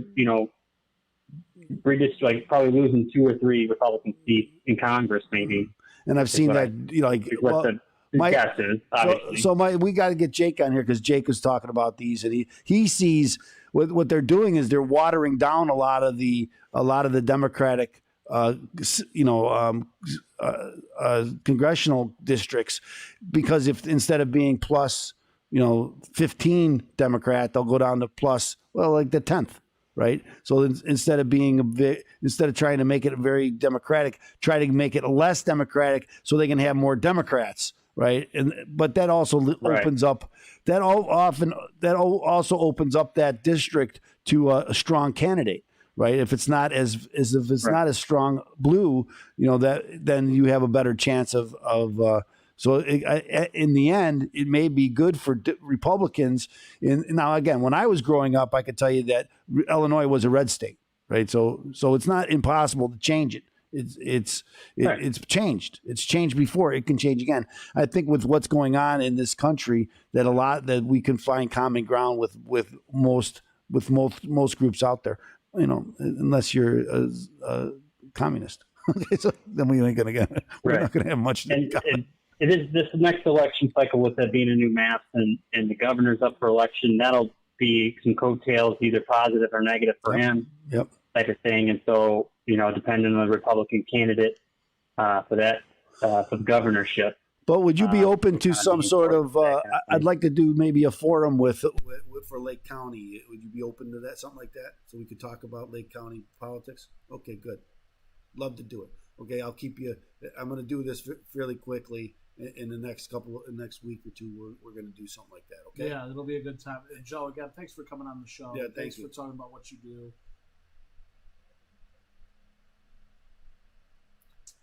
Yeah, what do you mean, the email? Well, send it to my office is at 2525 Waukegan Road in Suite 210 in Bannockburn, 60015. That's all you listeners out there. You can go see them. Well, yeah, that's my address. So again, Joe, thanks for coming on the show, brother. Okay. Thanks, Joe. Studio, yeah.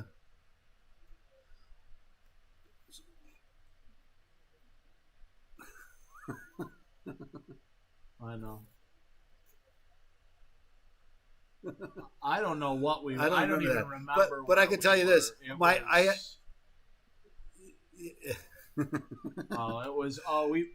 did it, and you were in your room, and then I was in the front room. Yeah. Oh, it was a nightmare. it was a nightmare. Oh, yeah.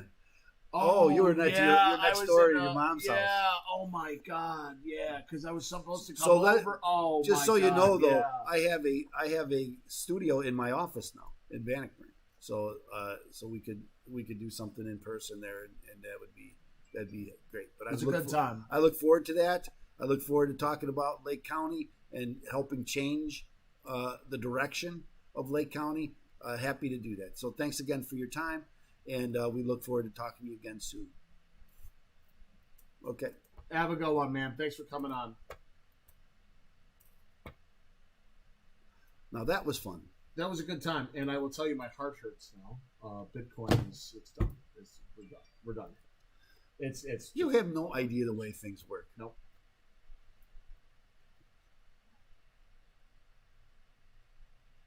That's why I did it.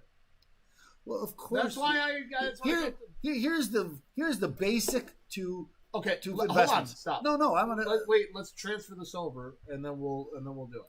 I can tell them the basics. Yeah, but you're not a financial advisor.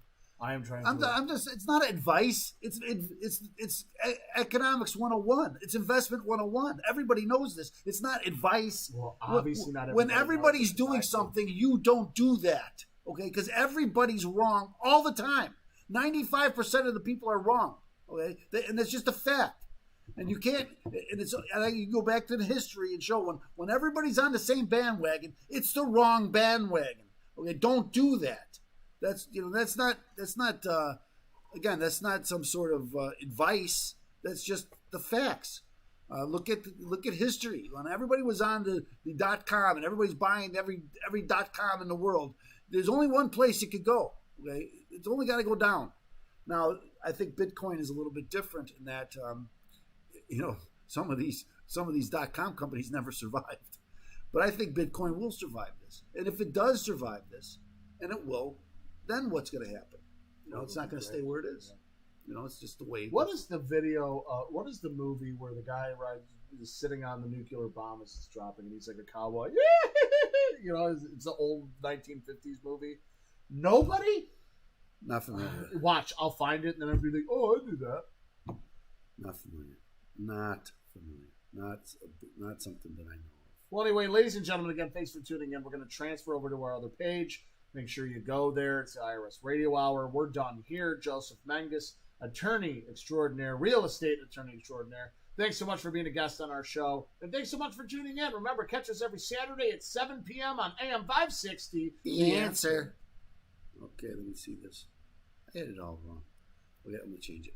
I'm going to change now. Dr. Strangelove. I never saw Dr. Strangelove, so I wouldn't know that. That's. I would say you never saw Dr. Strangelove. But I know the guy riding the nuclear bomb down. So I have activated IRS Radio Hour. Activated. I will deactivate the Trust Radio Network now. So thanks again for joining us. I am deactivating the Trust Radio Network, and we are activating. It's already activated. IRS Radio Hour. Okay. Deactivated. See how easy that is? Yeah. Remember he's riding the nuclear bomb down? I probably saw that before. Everybody's seen it. I didn't know that was a nuclear bomb. Let me tell you something about nuclear bombs. They're destructive. What do you think? Should I go on a limb on that? No, let me put this on Jim, because what I'm going to do here is Attorney Leahy's going to go get some water, because Attorney Leahy's mouth is... And you know how I know this? From Homer Simpson, because it was on The Simpsons when he rode the bomb. So let me go get some water. All right. Would you like some water, Jim? Yeah, I'd like some water. So anyway, ladies and gentlemen, again, tune in to Josh, Joliet Josh, over. He's got a podcast, Triple Zeros Podcast. Go listen to it. It's fantastic. I know. I got you, dog. Listen. You're part of this team, all right? You carry this team on your back.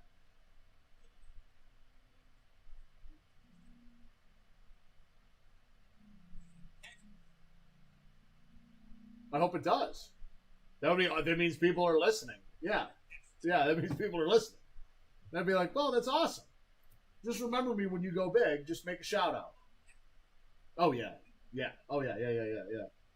I mean, listen, dude, it's been a wild week in sports. I finally got the Marquee Network. You can get it on an app on your Fire Stick. And I was able to get it. Running? Well, I'm kind of broadcasting. I don't want to. But I am able to get it, so it's awesome. They just play old games. It's Cubs count. I don't know. I don't really watch it. I was able to watch my first Cubs game, or third Cubs game this year. Yeah, and it's brutal, and I can't watch anything, and it's just like, what do you do? I can't watch the Cubs. I don't even know any of the players. Nico Horner is killing it. Everybody's talking about Mercedes on the south side, but nobody's talking about Nico Horner. Just, we'll see. Well, Yeah, well, they just took they just are 3 games above 500 now. They were like within the last 10 game stretch. You're killing it. So I mean, who's really trending? They look like the White Sox couldn't blow because of that whole Tony La Russa mess. Thank you.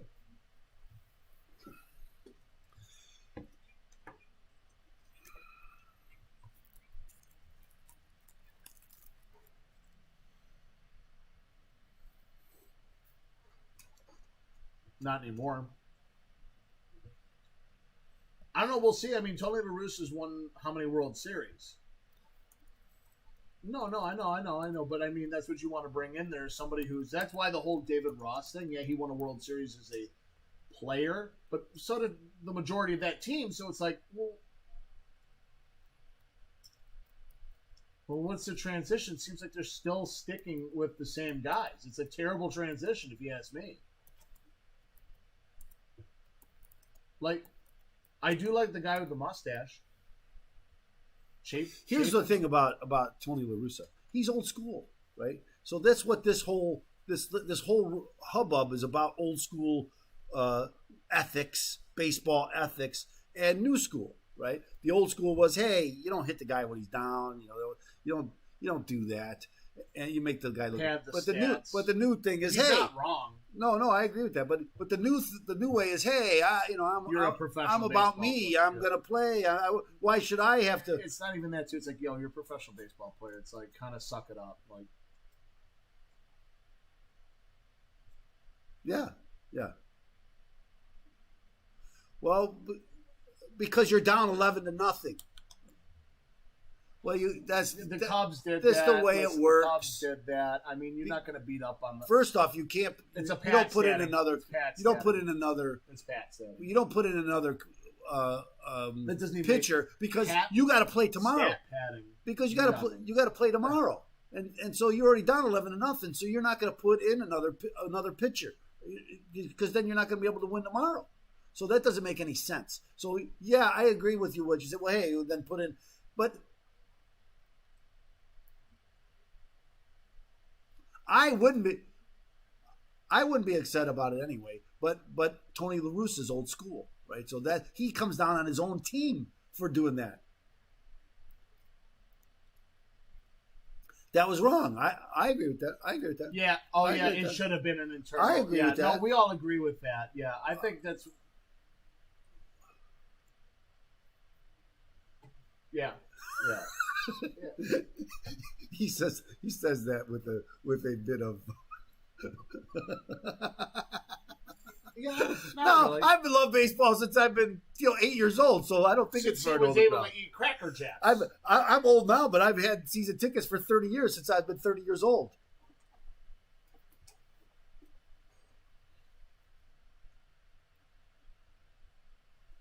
Who the baseball? That's their own fault. That's their own wrongdoing. Wait a minute. What does that mean? That's advance their own your wrongdoing. Game? Is the NBA advancing their game?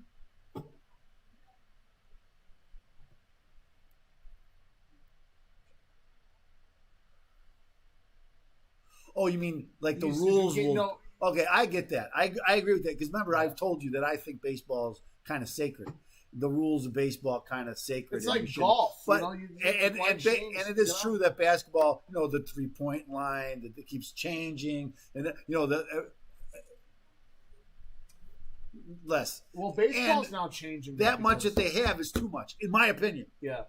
Well, but listen, they've changed it though to where you can't the extra innings now has changed. They have the 7th inning and the double headers. That's just this year.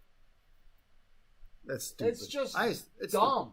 Because so they're making these changes that are stupid, and I agree with you. No. I hate that. It's like, why are you able to play shifts? Like, why not? Like, bro, that is the game. Like, who's complaining? You know who's complaining about that? People who suck. That's who it is. That's who's. Well, I always hit it to that one spot, and now there's 3 people there. Well, learn how to hit the other way. There's a whole left field that's open for you. I think you said it perfectly. Why am I going to tune into the NBA when I know that they're going to be scoring 130, 140 points a game? Like, it was cool when it was like, unusual. It was unusual. It's like, oh my God, they scored 120 points. Like, Jesus, they killed those guys.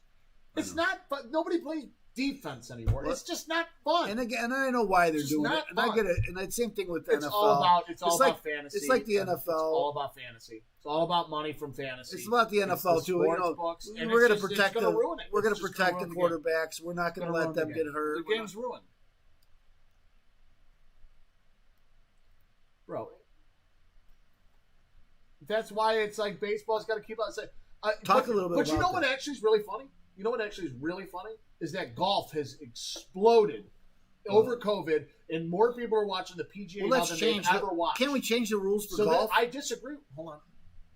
I'm just kidding. It's a joke. It's a joke, Jim. Do you just? But again, I disagree with your NFT comment. I see what you're saying. I see, but no, you don't need more bang for your buck. But I see again. I would like to hear you talk a little bit about the NFTs and why you mentioned that in the sports world. So talk a little bit about that.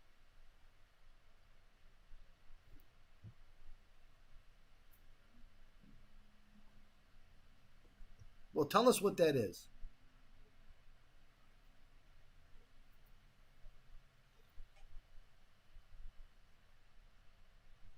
Because someone's going to own it. With gifts and stuff?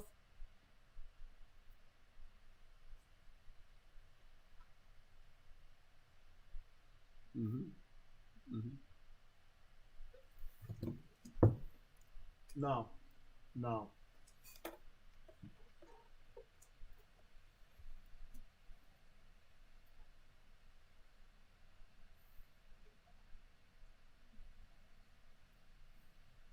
Yeah, but you could also say the same thing with golf.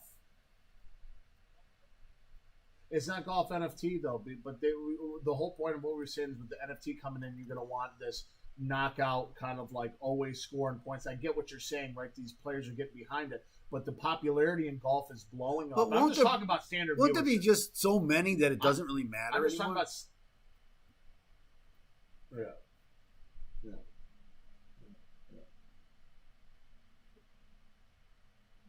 Okay, so it's digital. It's digital trading cards. Well, anyway, this is what so this is why I get, but it's a lot more expensive. Okay, so this is why I wanted you to talk about it, because I think we hear about the NFTs, and a lot of people that are listening to this show don't know what that is, right? Or maybe have had some tangential, have heard about it but don't really know.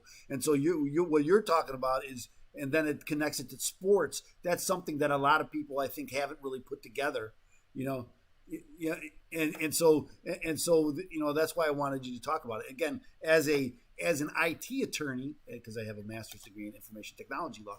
This is something that I and again, cyber security, cyber cryptocurrencies, all of this, it's all kind of tied together because it's all tied to a network. You're cyber Steve. Well, I have. I do put up there now. I am a certified cryptocurrency expert. I am. I got the certificate to prove it.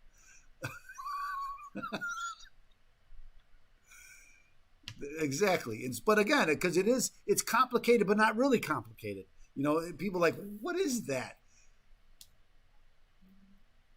Yeah. So, but people want to put their arms around and say, what exactly is that? It's more connected to the Ethereum chain. Blockchains are not, and this is what people don't understand, is blockchains are not really just cryptocurrency things, right? Yeah, it's a encryption method, and that's why cryptocurrency is using it, because of the encryption method to know exactly what happened. To make sure that there's only so many of them out there, right? You can't create one. It's got to be part of this blockchain. And the blockchains, again, it's encrypted and you can't manipulate it, supposedly. Will someone learn how to manipulate it? Probably. Okay, I don't know if they're even there yet, but they might be. Maybe that's something. But again, that's something we can keep coming back to, is this NFT, because I think it's very interesting. And as it evolves, and it is evolving, because I got to tell you, the first time I heard about an NFT, probably less than 60 days ago, so now I'm hearing it all the time. I remember hearing about cryptocurrency and just kind of like it passed. Well, it's nothing. right? Because it wasn't anything. It's nothing. But now it's something. And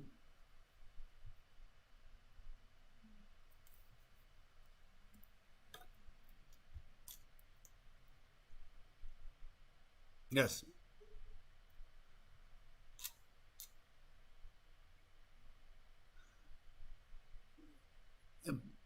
And people are buying digital representations of masterpieces for a lot of money, but you don't own the masterpiece, and you don't even own the copyright of the masterpiece.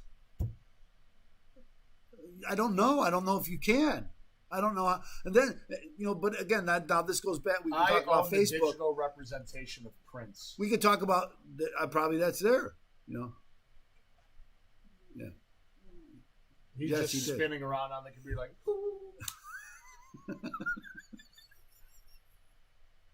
Wash yourselves in the waters of Lake Minnetonka. Anyway, so I don't. But again, that's what everybody's saying about Facebook. When they first started, how are they going to make money? And yet now they're one of the biggest companies in the world. So how can they make money? Somebody sees how you're going to be able to monetize it, because you're not going to spend that kind of money on something you can't monetize.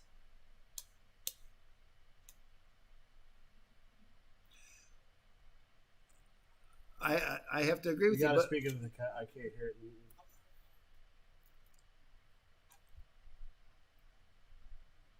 It's not pennies. It's not like you're coming in with pennies and say, "Hey, I'll give you $1 for that. I'll give you $3." Yeah, yes, I agree with that, because it's like if it's $5, if it's $5, if it's $5, you might say, "Hey, this is just cool to own it for $5." But if it's 50, yeah. 1,000, yes. So it's like, well, you can't just say, well, I own this. I got the rights, but I don't have the rights to it. I don't get it, and I don't know how they're going to monetize it. We'll be following it a long way, but we'll talk about this on this show going forward, because like we talk about cryptocurrency, and I'm going to talk about cryptocurrency on the blog segment today, because the new IRS rules and the IRS gap. So, and I was talking to Jolly Josh earlier about whenever the government starts telling you things, months in advance, something's coming, right? They're setting you up, and that's what's been happening here for the last 6 months about the IRS, and really what's going. And we'll talk about that on the blog segment. So let's start the show so we can finish on time.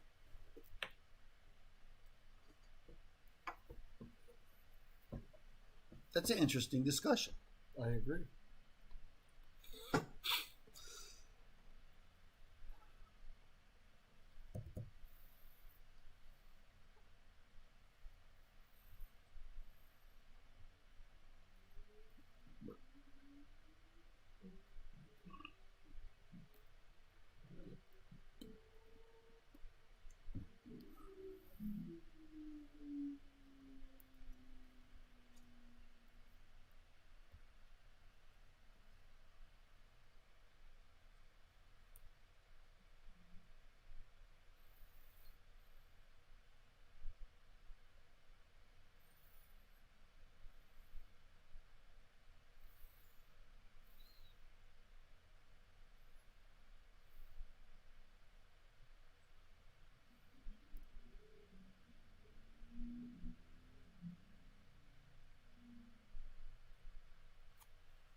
Hello, Chicago Patriots. We are coming to you from Studio C here at AM 560 The Answer. This is the IRS Radio Hour. Now, the IRS Radio Hour is brought to you by the Law Office of Stephen A. Leahy, PC, and Open Tax Advocates. Open Tax Advocates helps business professionals solve IRS problems. We help them with audits and levies, liens and garnishments, collections, unfiled tax returns, and payroll tax issues. But we also help people with mortgage foreclosures, loan modifications, bankruptcy, and other debt-related issues. So if you have any of these problems, or if you know someone who does, you should give us a call at 312-664-6649. Again, it's 312-664-6649. Or you can visit us on the web at chicagotaxteam.com. I want to put in something here about a new program that I'm going to have. It's about helping people who are starting to rebound from COVID. Right? There's lots of questions that you might have about how to save your home, how to rebuild your business, how to address a lease that you might be behind it. What happens if I'm behind in my credit card debt? What if I'm thinking about bankruptcy? What if the IRS is coming? Or maybe all of these things are happening to you. And that's what I'm going to have a call every week where you can call and or go online and ask me at a chat room and just ask me questions, and I'll be happy to answer all your questions. I've always told you that I'm available to answer your questions, and I am. But sometimes people are hesitant to give you a call, and they're much more comfortable on an anonymous basis where you don't have to give your name or anything, and you can come on and I will ask for your email address, and we'll just send you. Now, whether you're there or not, I won't know. But anyway, that's what we're going to do. So I want to welcome our technical producer Joliet Josh and my co-host Jim Leahy.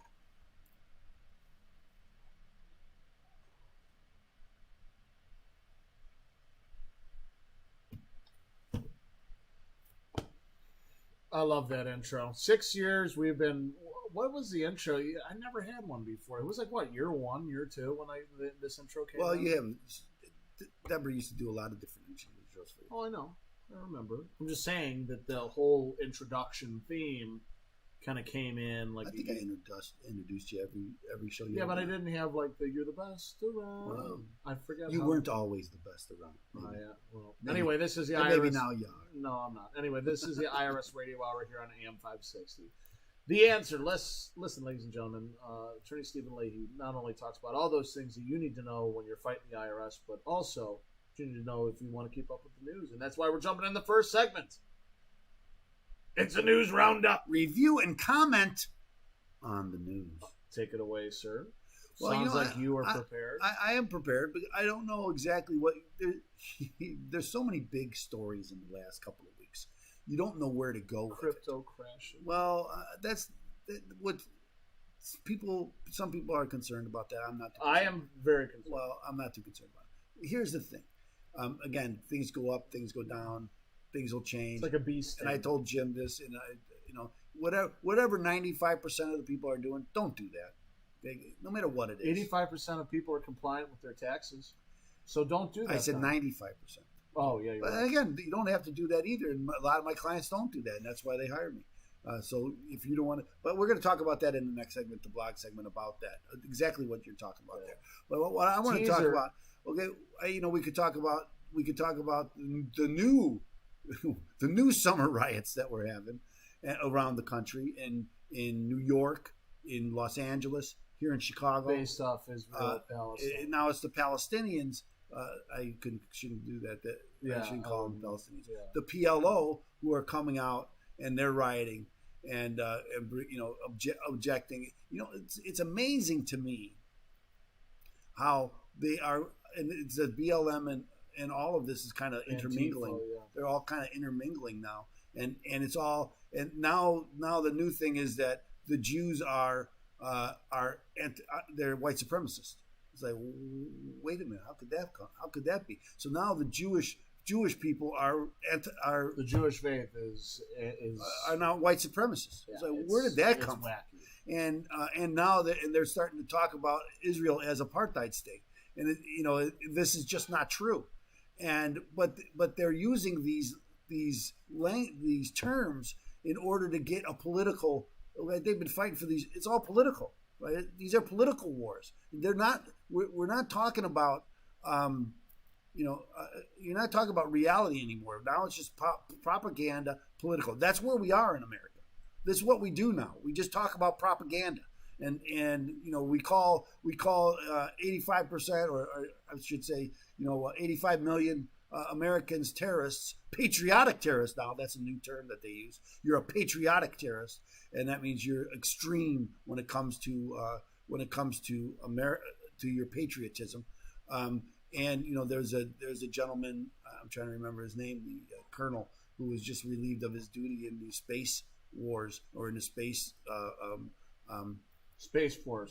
force, because he came out against Marxism. And they say, well, that's a political Space Wars. That's a political Episode 4. That's a political Return position of a new and joke. You're not supposed to have a political position as a member of the service. And so they relieved him of his duties and they fired him for cause.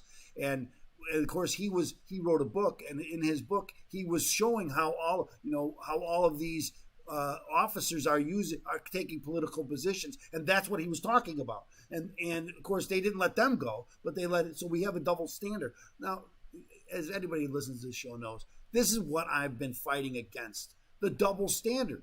Either we're a nation of laws or we're not a nation of laws. It's pretty simple. It's like what's going on with Giuliani and Trump. If they're going to arrest them, they're going to arrest them, and it's all political. Well, and, I wouldn't even make that you're not. I don't know what I'm trying to say. He could be. He could be what? Arrested. He's going to be arrested, I believe. And the DA. That sounds like a prediction. Well, it does sound like a prediction because we don't predict on. Well, you don't. That's not true. We do predict all the time. We have. Okay, and no, usually sports events. That's what we don't predict on, because that's the bad thing. But here on here you can look at what's going on. They don't raid your attorney's office unless they have plans to do something about it, right? That's not just it doesn't operate by itself in some vacuum, right? So there's a reason why they did that, and the reason is obvious why the DA in New York has ran on the fact that she was going to go after Trump. She didn't have any evidence. She doesn't need any evidence. And this is what I'm talking about. So I think the people that from January 6th that are in jail, there's no evidence that they were insurrectionists, but they don't need evidence for that. They're just keeping them in solitary confinement for now 3 or 4 months. For what? They haven't really said why. They don't need to say why. You're an insurrectionist. Well, where's the proof? Where's the evidence? Well, we don't have any. We don't need any. And this is what I'm talking about a double standard. Either we're, it's like it goes with the Russian thing. Russia, our election, they infiltrated our election. Okay, well, we're going to do a Mueller investigation. We're going to get to the bottom of this. And then it comes out to be nothing. But when the other side says, hey, there's been a problem here with the election, they say, well, how dare you? And Joe Scarborough going crazy. How dare you even question that there might be a problem? You should leave America because you're questioning our democratic institutions. Well, isn't that what you did for 4 years? And why is it okay for you to do it, but not for the other side to do it? That's my problem. Why is it okay to not pay your property or to pay your taxes? It isn't okay. You have to do it. And if you're behind on your taxes, Attorney Stephen Lay is going to talk about that today. What are we going into the next segment? What's the next segment about? I'm going to talk about this whole show is about me. I know. I like it. Okay. So anyway, I'm going to talk about cryptocurrency and its ties to the gap, the tax gap. We're going to talk about that. And then we're also going to be doing the Supreme Court, and we're going to be doing also to the that's the Constitution segment. Then we're going to be doing Mr. Know-It-All. It's going to be a great show. Remember, Open Tax Advocate to sponsor this show at 312-664-6649, and visit chicagotaxteam.com. It's going to be your hub to fight the IRS. We're going to commercial break, but we're going to be right back. So you got to stay tuned and listen to our sponsors here on AM 560. The answer.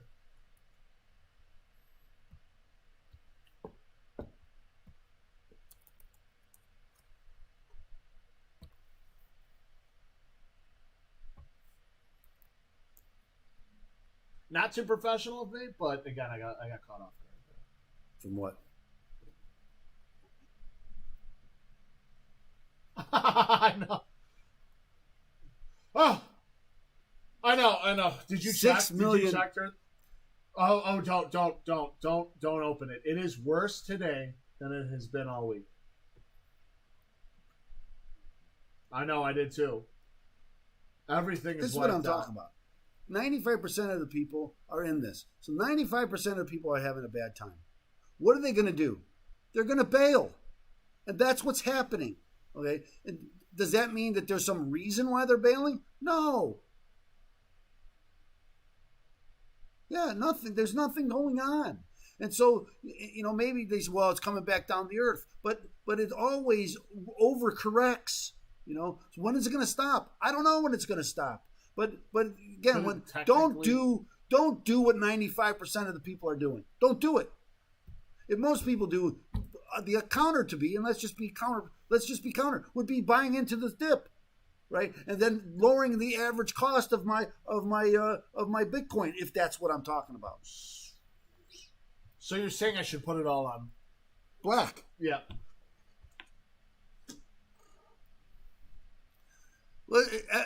And they see, and they hear about all these millionaires that were created. Everybody, but they didn't buy it at $60,000 to become a millionaire. It's just so funny. It's like everybody's a cryptocurrency. Like there's this guy I know on there's a social media platform that talks about that. It'll pop up and he's talking like, "Hey, look at this! I made this money. I did this. You got to get in this. If anybody wants to get in, let me know. I'll try to tell you how to do it the best way to go." It's like it's all fun and games when you're making money. This is what separates men from the boys. Did I not tell you this going into this? We talked about. I always equated to the bubble in 1999, the dot-com bubble. It's easy when every stock is going up. Everybody's a genius. Oh, I bought pet.com at 3 and now it's at 25. Man, I made tons of money. It's like, oh, what a great insight you had that everybody else had, and that's why it went up. It's like this with Bitcoin. Oh, I saw Bitcoin coming up. No, you jumped on like everybody else. And then it went up, and you're like, oh, I'm a genius because I'm buying it because it's going up. No, you're not a genius. It's all going up. The genius comes when things start going badly. This is where the genius comes up. That's why only 5% of the people are going to do something. There's only one way I know. This is the only one thing I could do is put more money down on it. People would no. Yeah, I'm going to tell you why it's silent, because I agree to that, but I'm not going to say it. Okay? Because it's counterintuitive. You can't go with the crowd. The crowd are losers. They lose money. Okay? That's why everybody's not a millionaire. Okay? Because everybody wants to do the same thing. No matter what industry you're in, everybody wants to do the same thing. Who wants to be a millionaire? Yeah. Regis and Kelly. Again, everybody does the same thing. Kelly. You have to do something different. And that's why I'm coming up with this, to give away my services for people that need it, that are having financial problems. So I can answer your questions. And when who do you turn to? Okay, because here's the thing. You turn to it's God. Not, as I mentioned at this other, it's not one thing. It's not like, oh, can I ask you about my house? Can I ask you about my house, my credit cards, the tax bill, all of it. It's a big bundle, right? And so nobody knows where to go to get these answers. I've helped people in all of these things, and that's the whole thing that makes me a little bit different than everybody else. Let's just drop it. Yeah. Bitcoin affects everything, bro. Bro. I get it. No, because after getting in on Bitcoin, you can see the correlations between an increase in that and the number one, and then everything else kind of goes with it. Ethereum doesn't have, especially when it's at $60,000. I'm gonna tell you one thing. Elon, shut up, dude. Shut up. So I don't know if you know this, and I saw this, and I don't know. Take that damn Dogecoin and shut up. I'm gonna prove. I don't know if I can prove this or not, but I've seen statistics that more than 75% of all Bitcoin is made through renewable energy, through hydro plants and hydroelectric plants. That's where most of these farms are located. So they're not burning coal to.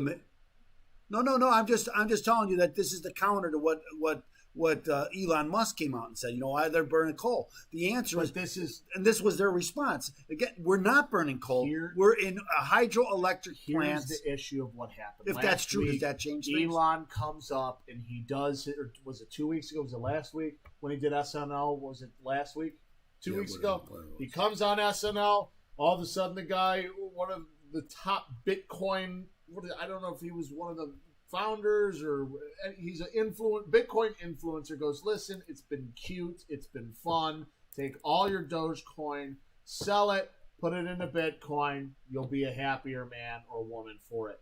Elon comes out and he gets screwed because he's got all his money in Dogecoin, trying to bump it up. Then he fires back saying we're not going to take Bitcoin. Well, the cryptocurrency wars begin, and what happens now? You have governments jumping in because they can quash it. Quash isn't even a word. They can stomp it out. The cryptocurrency once and for all, they can stomp it out. This is their time to move because they want to make their own crypto. They want, like, the United States, the Federal Reserve is going to make their own crypto. China's going to make their own cryptocurrency. China already has a cryptocurrency. So now is the time they could take their fiat, they could just run it. And they could just run the fiat, right? Like, we can run everything. So they're doubling down, tripling down, trying to kill cryptocurrency. Thank you, Elon, for being these are all the people creating. This isn't. No, it isn't. But he's a big influencer. He's a huge influencer. I get it. I understand. I have said that this is too much of this whole thing has been based on what Elon Musk says. This is what happens when you start warring against each other instead of working with each other, right? You all these cryptos are vying for this control. Here's the problem: they're making money up or down.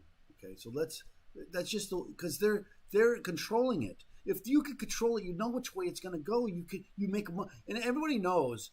If you're in the market, you make much more on the downside much faster than you can on the upside. Yes.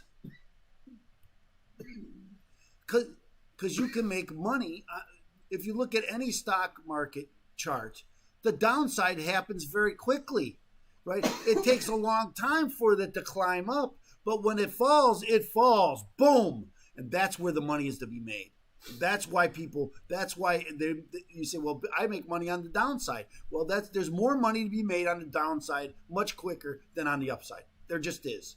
And that's not financial advice or investment advice. That is just a historical fact. And it's just this is going to be interesting to see how it pans out. Can cryptocurrency be squashed? That's the question. Some people say no. Some people say, hey, it's a joke, it's a con, and it's going to go. We talked this on the podcast last night. We talked a little bit about this, about whose benefit is it that to get rid of. But I don't think you're going to get rid of Bitcoin. It's not going to go away. Never say never. Never say never. Who would have saw Enron going under? The government is doing all their. I wouldn't equate one with the other. I know that's totally different. It's the same thing with the housing crisis. That's what I like when we had. Did the housing crisis crash? Did the housing market crash before? When? Before. Yes. Well, did it rise back up? Yes. Do you think it's going to happen again? Yeah, but there's a tangible asset there. There's a home. This is kind of a whole new Wild West territory that could be. The fear is that it's going to the governments now and I mean the governments because we're talking the United States, we're talking the European Union, they want to get rid of it. Yes, they want to get rid of it. They're going to double, triple, quadruple down, get rid of it, and then put in their own cryptocurrencies. What is the matrix, Jim? What is it? Control. That's what we're talking about here. Not like this. Control. Not like this. Because I know. I sent it to my buddies with the first when it started. When it started, yeah. When it started crashing, I sent it. I was like, not like this is me. Looking at my portfolio. I know. But anyway, and I'm going to tell you, that's exactly what this is all about. This is the fight. It's a fight for control.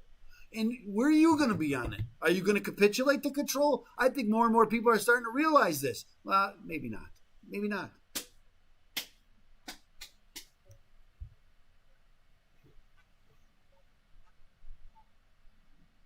That's right.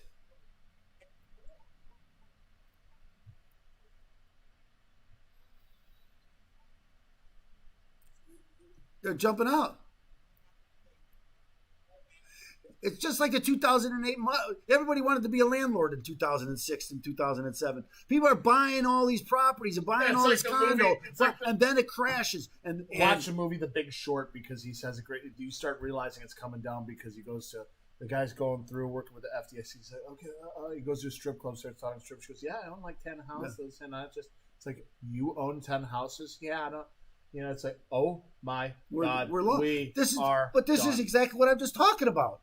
Okay, go to a strip joint. I'm telling you, they're buying Bitcoin. Yep, I knew. See again, I would use it's Ethereum. So funny. It's like, it is so funny because I screenshotted this social media platform of a couple of people that I know that are, again, I'm not trusting them with financial advice. They're talking about how great it is. Let me tell you about crypto, how to get in. And then I sent to my buddies, I'm like, guys, the jig is up. It is coming. I don't know when it will, but it is coming. I was right about that. I see, but again, it's hard to do. Like, I mean, I have this asset that's rising incredibly, just ridiculous levels.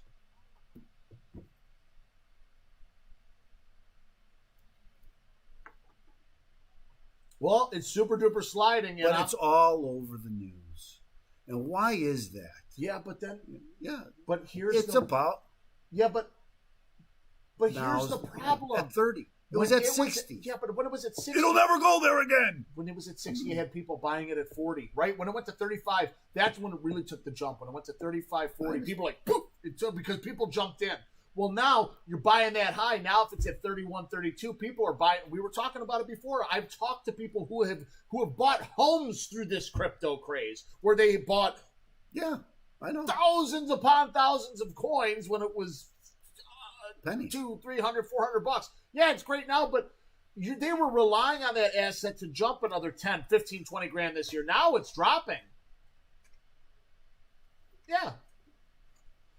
There are people actually including crypto within the sale of a home now that are on the side. Well, this is you talk about that. That is crazy. There's some worthless coins out there that they throw in, So, but here's the thing: this is not the first time this has happened, and it won't be the last time. The question is, how long is the winter? Are you going to That's the question. Are you going to be part of those who are sucked into this? Now, again, if you ever think about buying, now's the time to buy. Right? What everybody's selling, yes, that's why it's time to buy. People with money in 2008, when the market fell, you think that they sat on the sidelines? No, they bought up the property like crazy. They bought all the properties, and they made tons of money on the upside. But yes. And this is why people tell you not to do that. Don't do that, because we've seen it happen over and over and over again. You can't put money in that you can't lose. Yeah, but also too, if you don't take I get the idea, the thought process behind it. I get it. You're right. I get it. Because somebody did it and made millions. But that ain't going to happen when everybody's doing it. Everybody buying Bitcoin isn't going to be a millionaire. That's just a fact. It ain't going to happen. Okay, so everybody's not a millionaire. Well, we'll see how it goes, man. And will it go back up? Yeah, one day, maybe. How high, I don't know. It could go up to $1 million. I heard people, Bitcoin to $1 million. Bitcoin to $1 million. This is the test for cryptocurrency. Now, we've had dips before, but not like this. This is because the numbers weren't that high. Drop. I understand. The numbers weren't that high. I understand. I like it when we liken it to percentages. Look at the percentages the same. Yeah, but we're talking $30,000, $40,000 drops in a day. In 2-day span. That's a killer for people. But it only dropped 10%. Okay, but it still dropped $40,000. It's like having Berkshire Hathaway, and all of a sudden it's like, hey, I bought a $346,000 check on some Berkshire Hathaway. All of a sudden it drops to like $250,000. Yeah, it's okay, fine and dandy, cool, but I just lost $100,000 on that deal. Okay, so it only dropped 10, 15%. Okay, 15% is $100,000. I just lost my tush. No one's buying. I'm using. I understand that. I get the numbers, but the numbers are really wrong. It reminds me when I would tell my clients, especially when it comes in the price point between like 100,000 to like about 320,000.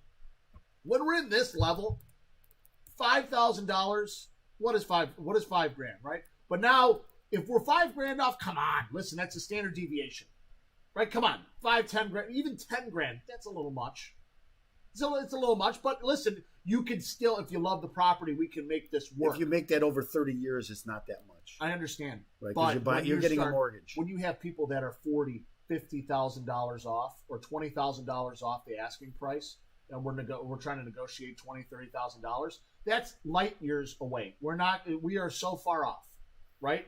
But what's $20,000, $30,000 when you're buying an $900,000 home? Come on, listen, we're right there. The hell? Okay, let's move along though, because we can get out of here. I know. I really like that conversation. That was good stuff.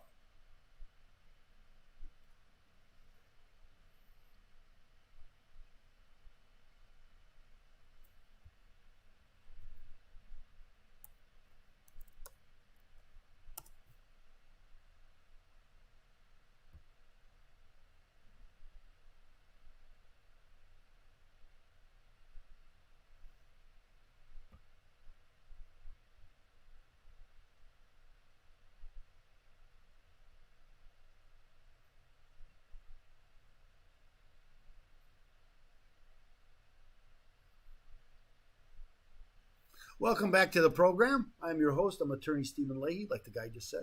This is the IRS Radio Hour on AM 560. The answer with Joliet Josh, our technical producer. My co-host is Jim Leahy. That's right. And ladies and gentlemen, we have another show.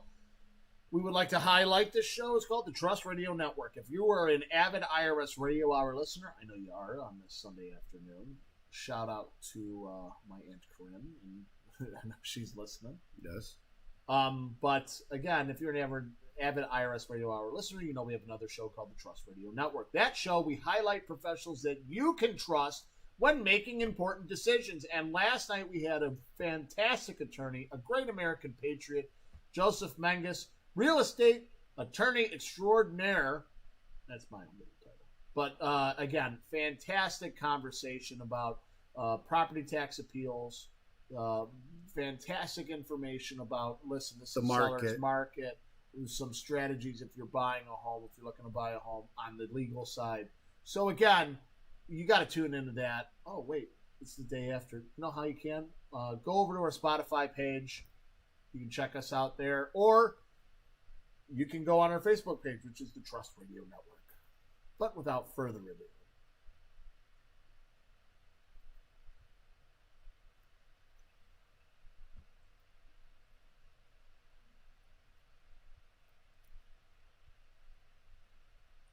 it's another episode of the Blog Report with attorney Stephen Leahy.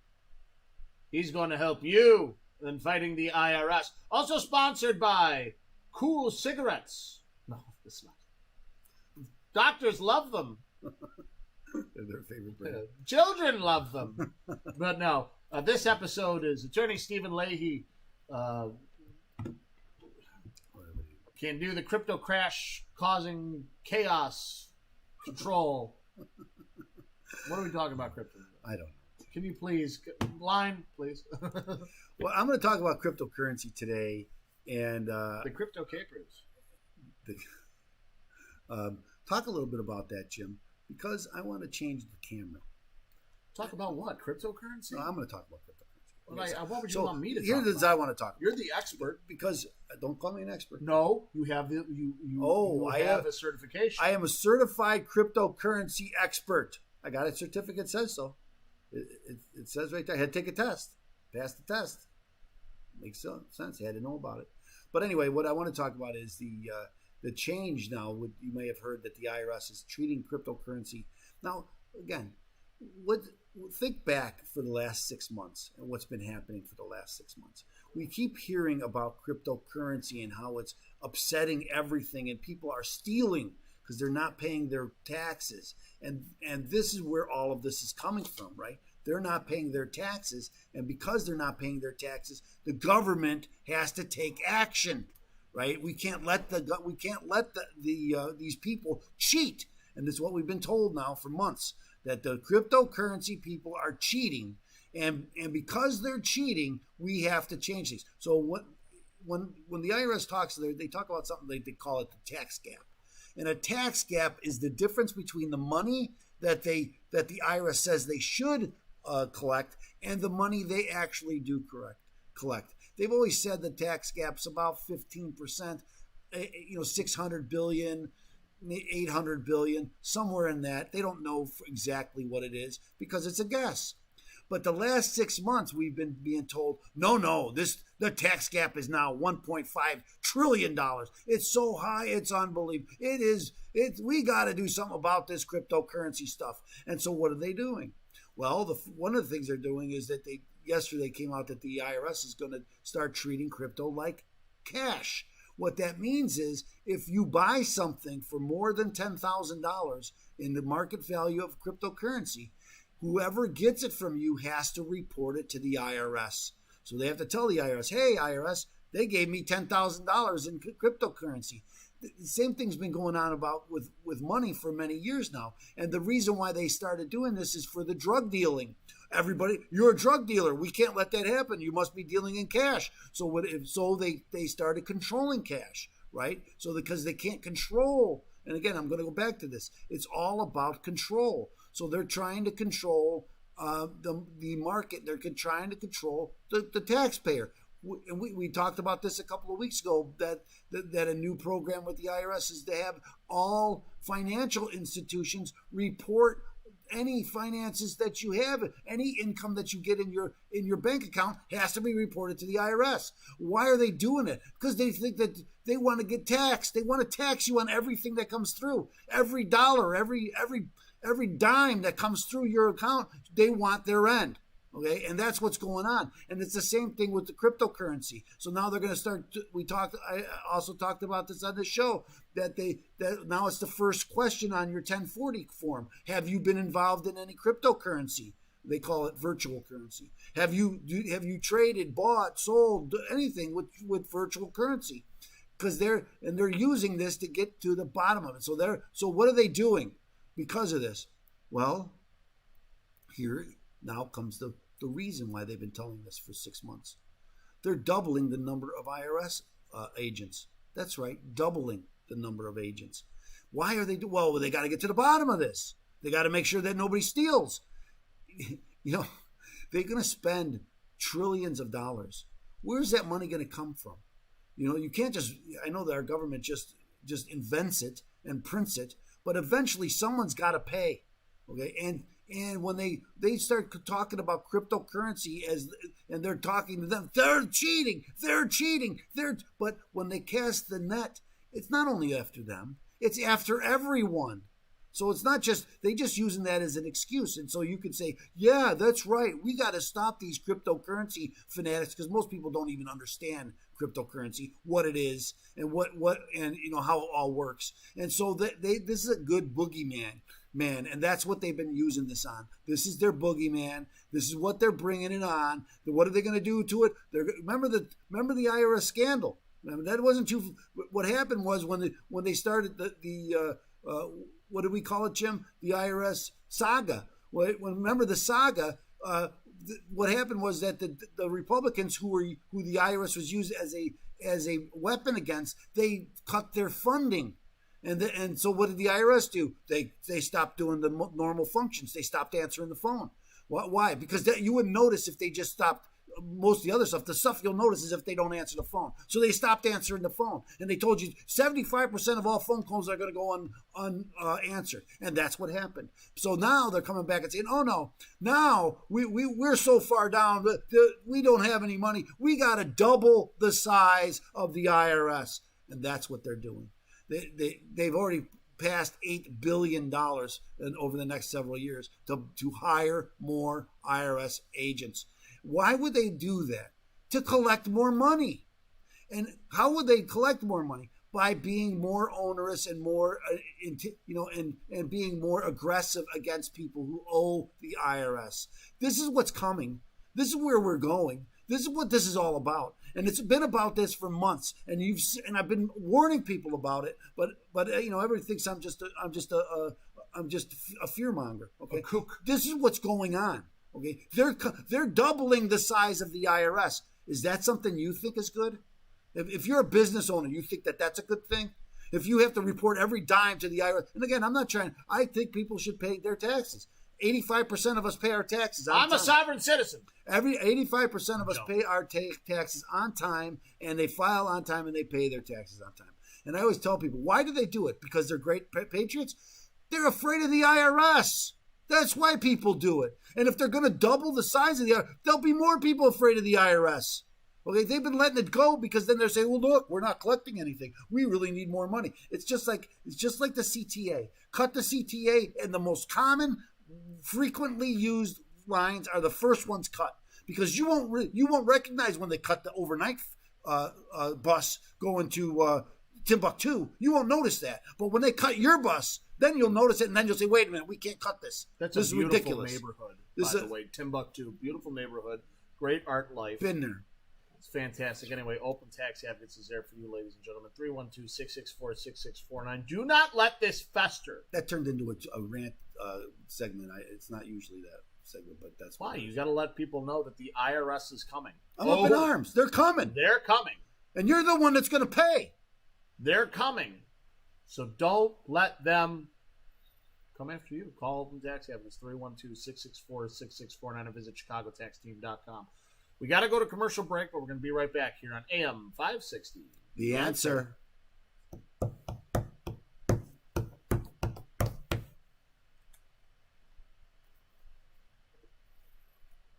Got a copy here. I'll tell you right now, Attorney Stephen, Facebook is never going to let it. They only 2 people see the damn thing. They don't even show anybody. I tell you this. I got Attorney Stephen Lee. You are a cryptocurrency expert. It's certified. Certified. Stephen Leahy. There it is. Certified by Toys R Us, Macy's, and Sears. It's Bitcoin organization. Don't say that. No, it's blockchain. Blockchain. I'm sorry. I know. I'm just playing. Blockchain. It's not the certification. I was making a joke. I mean, see, this is called a prop. It's not. I was using it as a prop. I didn't know. Since I do have a certification. You do. It's hanging in your office. I actually don't posted it have on my Facebook page. I understand you do. You are with the blockchain organization. You are a certified cryptocurrency expert. Yep. Had to take the test. Who doesn't have to take this is the test. I'm gonna tell you what. I'm taking a test for cryptocurrency expert. It's dropping. Here's the test. I'm gonna tell you, it wasn't an easy test either. It really wasn't, because it is. This stuff is complicated. You know, about how all this works. It's also about markets and how markets work. I have a finance degree, so I understand charts and technical, investing and all that kind of stuff. And a lot of that had to do with that, about it. What's a bull market? What's the candles? All the different market. The things. Candlestick? Yeah. On Jack be nimble. On the chart. Jack be quick. Jack, jump over that candlestick. But let's jump. The markets are funny because, again, no matter. Oh, it's hilarious. It's like my guy Dan Kennedy says, when people say, well, you should do this in your marketing, and they say, well, no, my market is so much different than everybody else's market, and the fact is, they're all the same. Everything's the same. Everybody thinks that they're somehow unique, but you're not unique. Okay, it's the same, and it's the same thing with these markets. They're all the same. The whatever market you're in, cryptocurrency or lumber, right? They have their ups and downs. I'm laughing because I took a bath in lumber some years ago. If you would have just held on to now, oh my lord, you would have been fine. But I was in future, so you can't hold on, right? There's a definite contract date. Oh, you did options? Yes. Oh, because that's why I never do them. Because options are right. What options let you leverage your buy, and so if you win, you win big because you've leveraged your money. And that's why futures are so profitable. If you can profit. One of the things I learned about lumber market was it's not a liquid enough. There's not enough people buying and selling that you can always buy and sell whenever you want. So I tried to sell. I couldn't sell. Okay, there's no buyers. So it's not like soybeans, because soybeans always have buyers and sellers, and it's very liquid. You could always buy and sell at any time you want. But some of these other markets, again, like lumber, they have big swings because there's not a lot of people in the market, and it causes some trouble. But anyway, let's do the next segment. We're going to do the Constitution segment.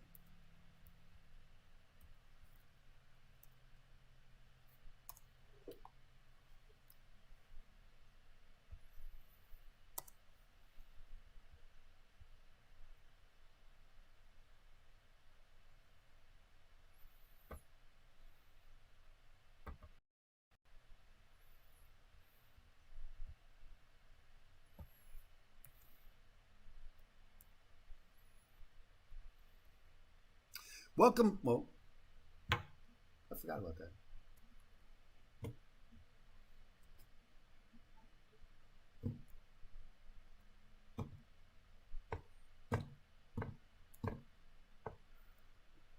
Bad mouth.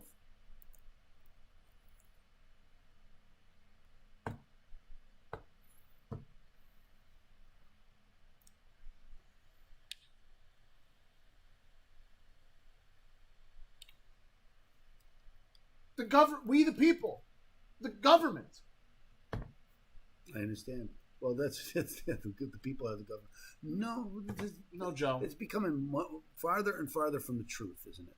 About that. But yeah, I want to kind of talk about this. If there were records back in the 1700s and they heard that, it would screech for sure. I want to around that founding father signing the document. I want to talk about. I want to talk about a Supreme Court case that recently came down. Now, this is such an important case. I talked about it when the Supreme Court agreed to hear this case because it's an important Fourth Amendment case to protect our rights. Okay? And I was worried about it because this case was, and I'm going to read just a syllabus, what they called it. It's just a syllabus of the case. I never read the syllabus. And I understand. But this is an important case, and it's a case about the government being able to come in your house and take your guns. And this is what it was very concerning to me because it had gone through the district court and they said, yep, the government can do this. It went to the appeals court. The appeals court said, yep, the government can do this. And so the Supreme Court took the case and they came out 9-0 saying, no, you can't do this. You can't go into this. So let me just read this quickly. During an argument with his wife, petitioner placed a handgun on the dining room table and asked his wife to shoot him and get it over with. His wife instead left the home and spent the night at a hotel. The next morning, she was unable to reach her husband by phone, so she called the police to request a welfare check. The responding officers accompanied his wife to the home, where they encountered him on the porch. The officers called an ambulance based on the belief that he posed a risk to himself and others. He agreed to go to the hospital for a psychiatric evaluation on the condition that the officers not confiscate his firearms. But once he left, the officers located and seized his weapons. He sued, claiming that the officers had entered his home and seized his firearms without a warrant in violation of the Fourth Amendment. The district court granted the officers on summary judgment, which means they didn't even hear the case. And the First Circuit Court affirmed, saying that, yeah, they can do this. So this was a 9-0 case. And here's the synopsis of what the court said. Neither the holding nor the logic in this other case that preceded, and this is the other case that preceded, said that they can do this in a car. If you get pulled over and they impound your car, they can search your car without a warrant. So they said, well, if you can search your car without a warrant, then you should be able to search a home without a warrant. And so the court said, that case held that a warrantless search of an impounded vehicle for an unsecured firearm did not violate the Fourth Amendment. In reaching this conclusion, the court noted that the officers who patrol the public highways are often called to discharge non-criminal community caretaking functions, such as responding to disabled vehicles or investigating accidents. But searches of the vehicles and homes are constitutionally different. And that last opinion reportedly stressed, the very core of the Fourth Amendment guarantee is the right of a person to retreat into his or her home and there be free from unreasonable government intrusion. A recognition of the existence of a community caretaking tasks like rendering aid to a motorist in disabled vehicles is not an open-ended license to perform them anywhere. And I want to say that this is a huge victory for us. I don't know if allowing them to search a car is right or wrong, but that's what the law is now, and it's been for some time. But and this is what's wrong with expand. Well, we could do it here. Can't we do it there? We could do it in your car. We should be able to do it in your home. Oh, anyway, he was a danger to himself. He had a gun, and he said something like, "Shoot me." He didn't say he was going to shoot himself. He denied. Matter of fact, he denied that he was suicidal. He wasn't suicidal. But because there's a gun involved, that the government should be able to come in your house and take your stuff. He was just a Chicago Bears fan watching the Green Bay beat him. Why don't you just shoot me? Anyway, that's not happening again. This is a very important case. It was 9-0. Right. So, and we talked about this on this show before. Most Supreme Court cases are 7-2 or 9-0 or 8-1. Very many of them. It's the exception when it's 5-4, but they're getting more and more frequent, but it's still the exception. It doesn't happen very often. And this is an important case to safeguard our rights in the Fourth Amendment. I'm a huge believer in the Fourth Amendment. I think it should be more strict than it is, but we drew the line here, and I'm grateful to the court for coming down on that line. Open Tax Advocates is sponsor this show. 312-664-6649 to visit ChicagoTaxTeam.com. It's going to be your hub to fight the IRS. We're going into Mr. Know-It-All next segment. And I know there's a lot of you that's going to have IRS problems. Oh, they'll find it. Don't worry. You're not flying under the radar. So if that sounds like you, got to listen up. But you got to listen to our sponsors first because we're going to commercial break here on AM 560. The Answer.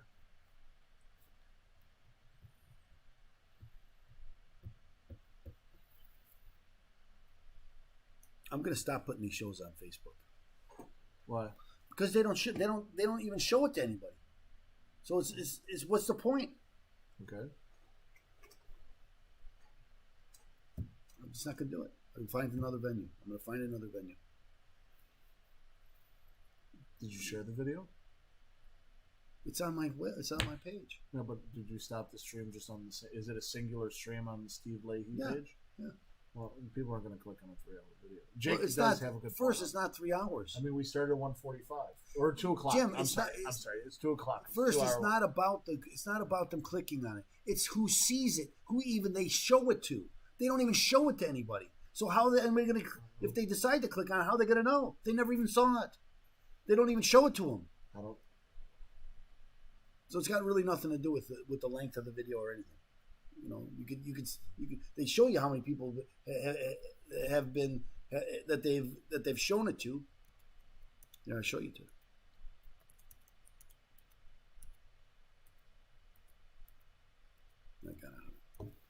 Anyway, that's it just doesn't make any sense. Of course, that's called shadow banning, and do they shadow ban people? Yeah. I know I'm not important enough to be shadow banned. I get that, but my own opinion is you don't have to be important. They do it to everybody. They do it to important people too, but they don't. Regular people, that's easy to do because nobody complains. They don't want that. They don't want other opinions on. That's just a fact. I'm going to tell you what. You want to know what my future? I think the future is of the free speech thing. Hold. I'm going to tell you. Can't wait. It's going to be pornographic websites. There's going to be a section for that bad content, and there's going to be a section for just regular videos. You can pretty much get away with anything on those websites.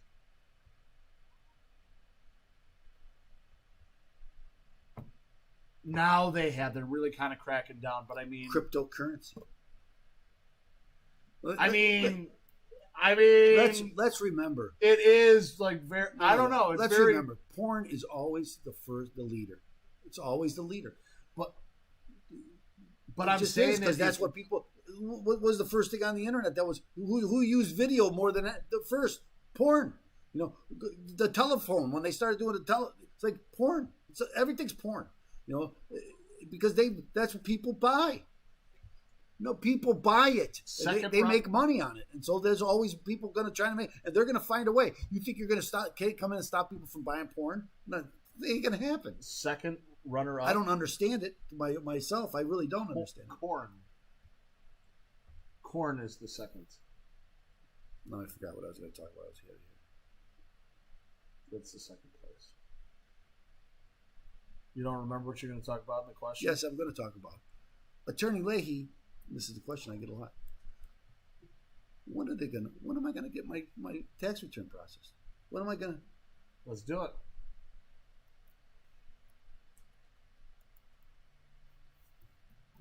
Because you're not going to get your refund. You're not going to get it. When am I going to get my refund?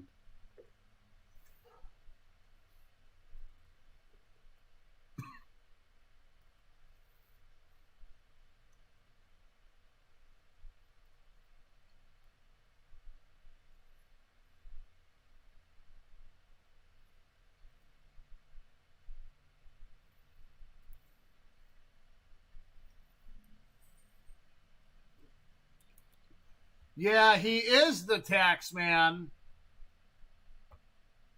Well, I am the tax man. I'm sorry. But it was I got a message on my phone. So I was. Oh, good. I'm glad. It surprised me. I'm here with Josh, Joliet Josh, our technical producer. My co-host is Jim Leahy, and you, the listener.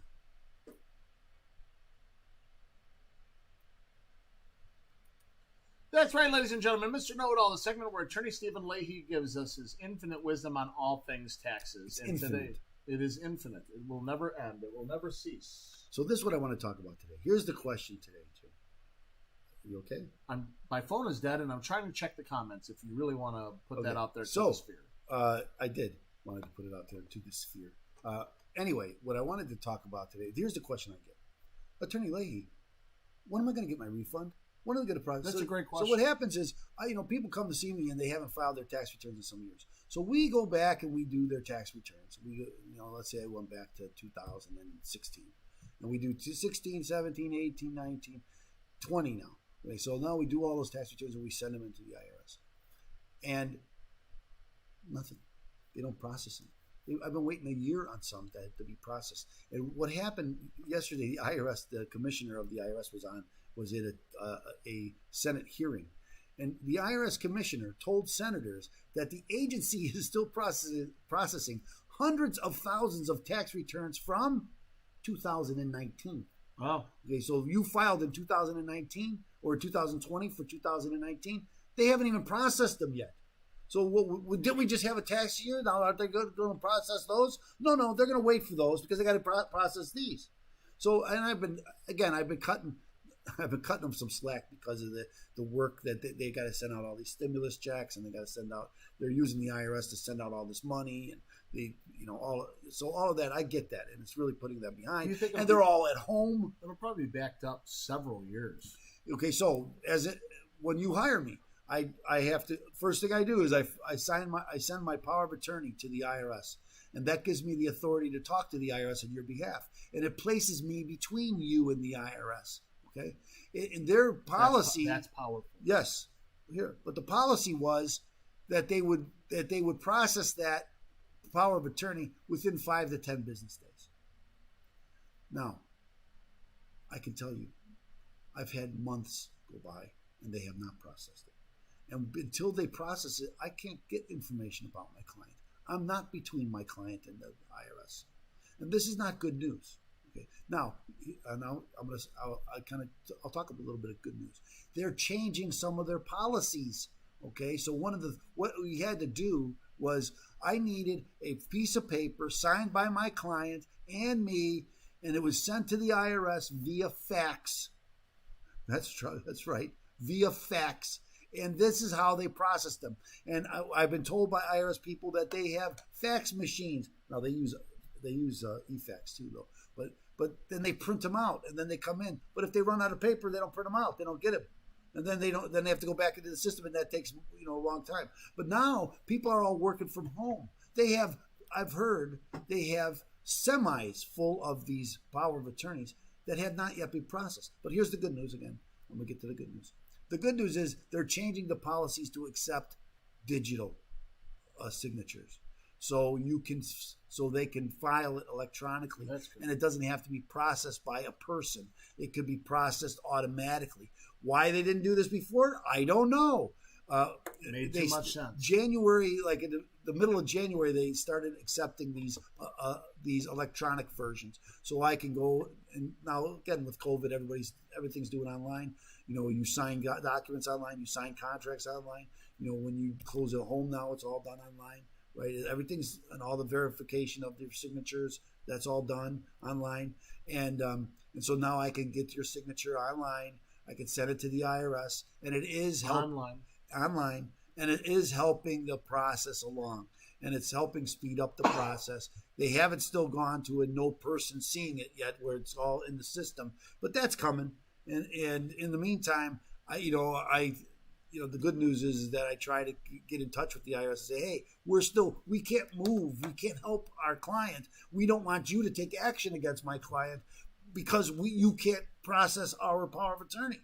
And I can't solve the problem until you guys process the power of attorney. And that generally works. They'll put a note in your case, and they'll put it on hold, and they'll understand that what's going on. They don't, now, do they make mistakes? All the time. And so, you're still in danger, although I always I'll have something, hey, I contacted, they told me this or this, and I keep notes, very good notes. I hope that changes. I think the electronic version will help a lot. So I'm very encouraged by the electronic version. And in the meantime, we'll just go on about doing what we're doing and trying to clear your throat. Clear your throat. No, I'm good. Anyway, I hope that answers your question. That's right. Thank you, Mr. Nodal. Remember, ladies and gentlemen, Open Tax Advocates is there for you. 312-664-6649. Again, remind me, what is it, $8 billion that they're adding to the IRS? $8 billion. $8 extra billion of doubling the workforce. Doubling the workforce for IRS agents. That only means one thing. They're going to come right after you. And Absolutely. If they do, Absolutely. You got to have somebody stand between you and the IRS. Sort of like a lineman in football. 312-664-6649. Visit ChicagoTaxTeam.com. Open Tax Advocates is there for you. Do not delay. Do not let this cascading tax issue fester. Take action. Oh, and listen to our sponsors and come right back here on AM 560. The Answer.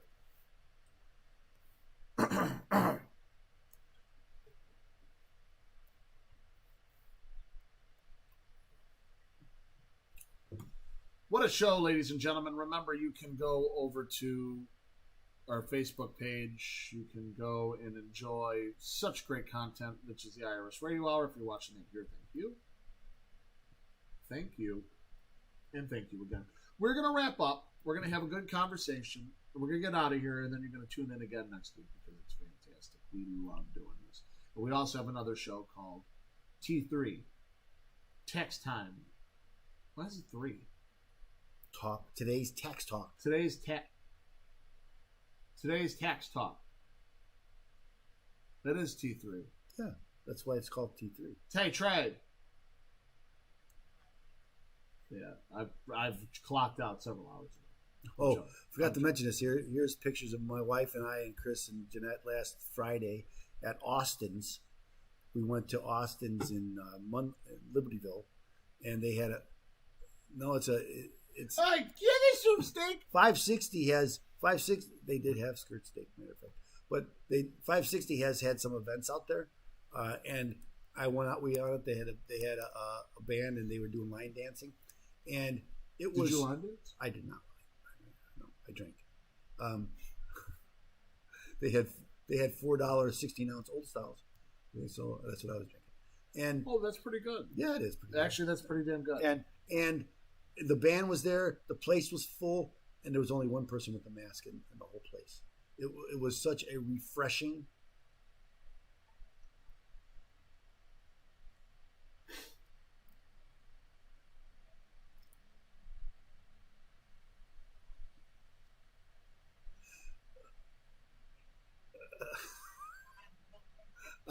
I do too, and and I keep getting this from my kids because I'm afraid of the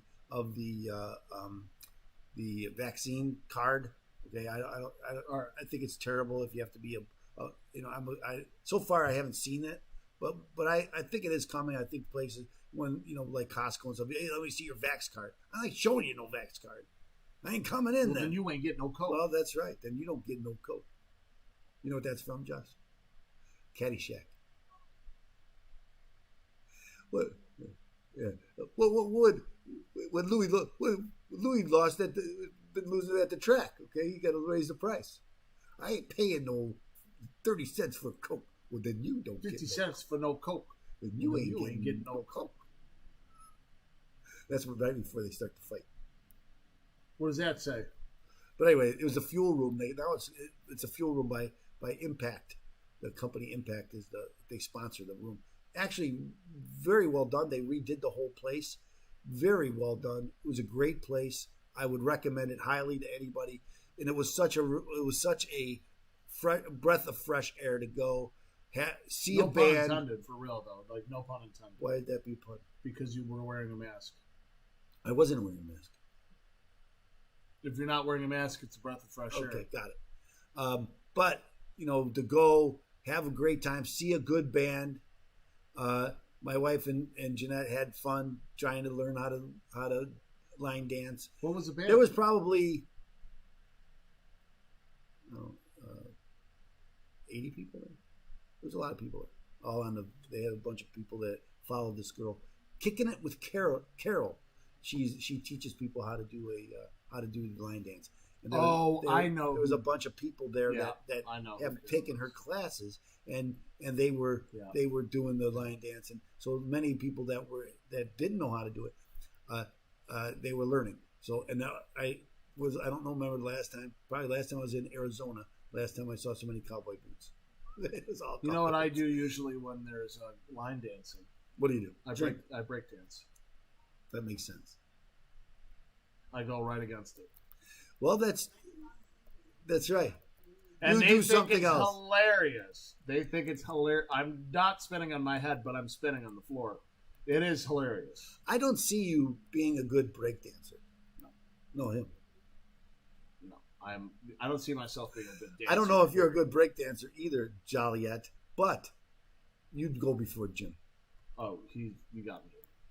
No. You can't dance? Okay, for sure. I can't. I'm not a rhythmic guy. I tried it in high school, rhythmic dancing. It was. Let's do the last one so Joliet can go home. Yeah.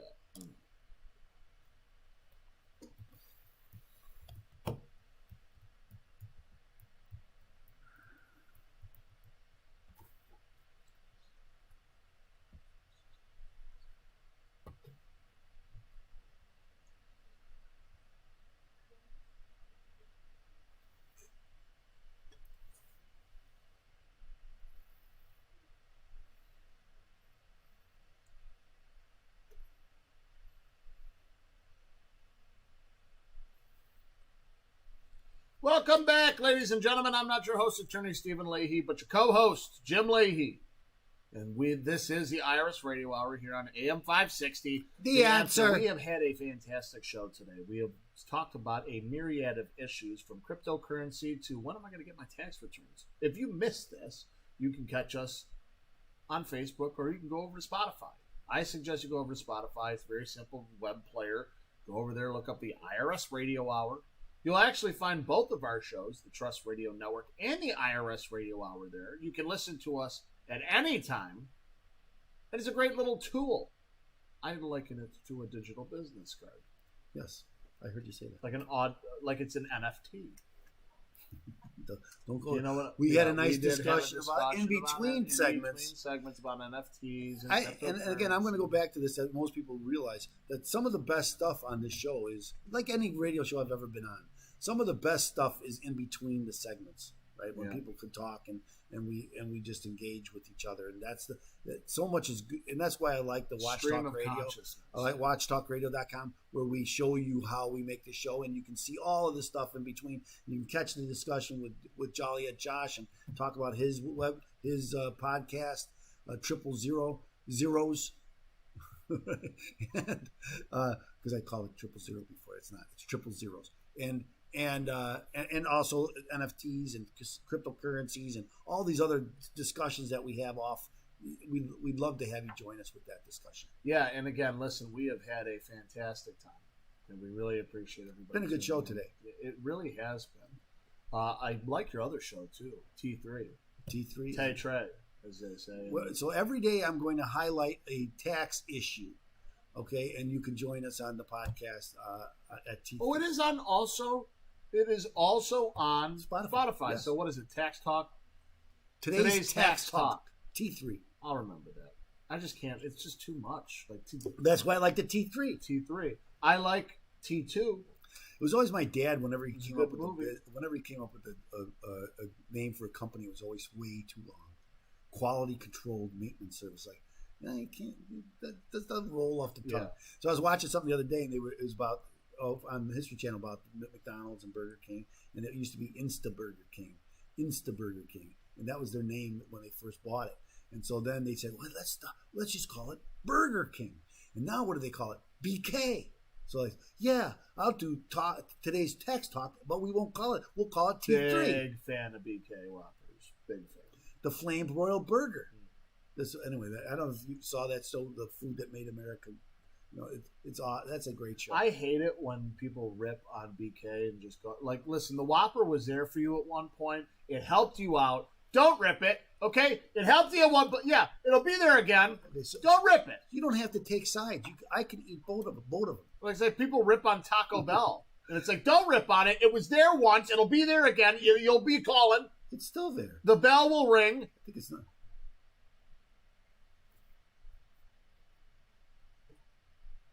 You got to ask for Fresca. You got to ask for Fresca. Lettuce. Yeah.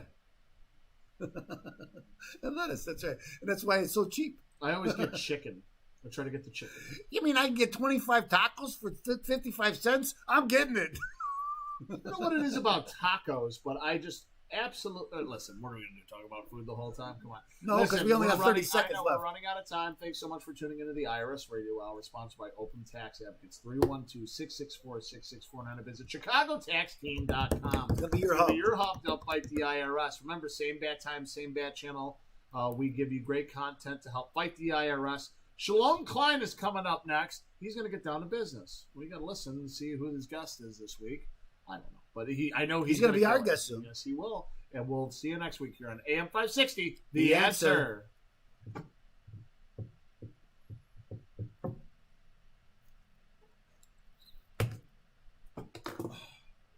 Okay, Josh, let's call it quits.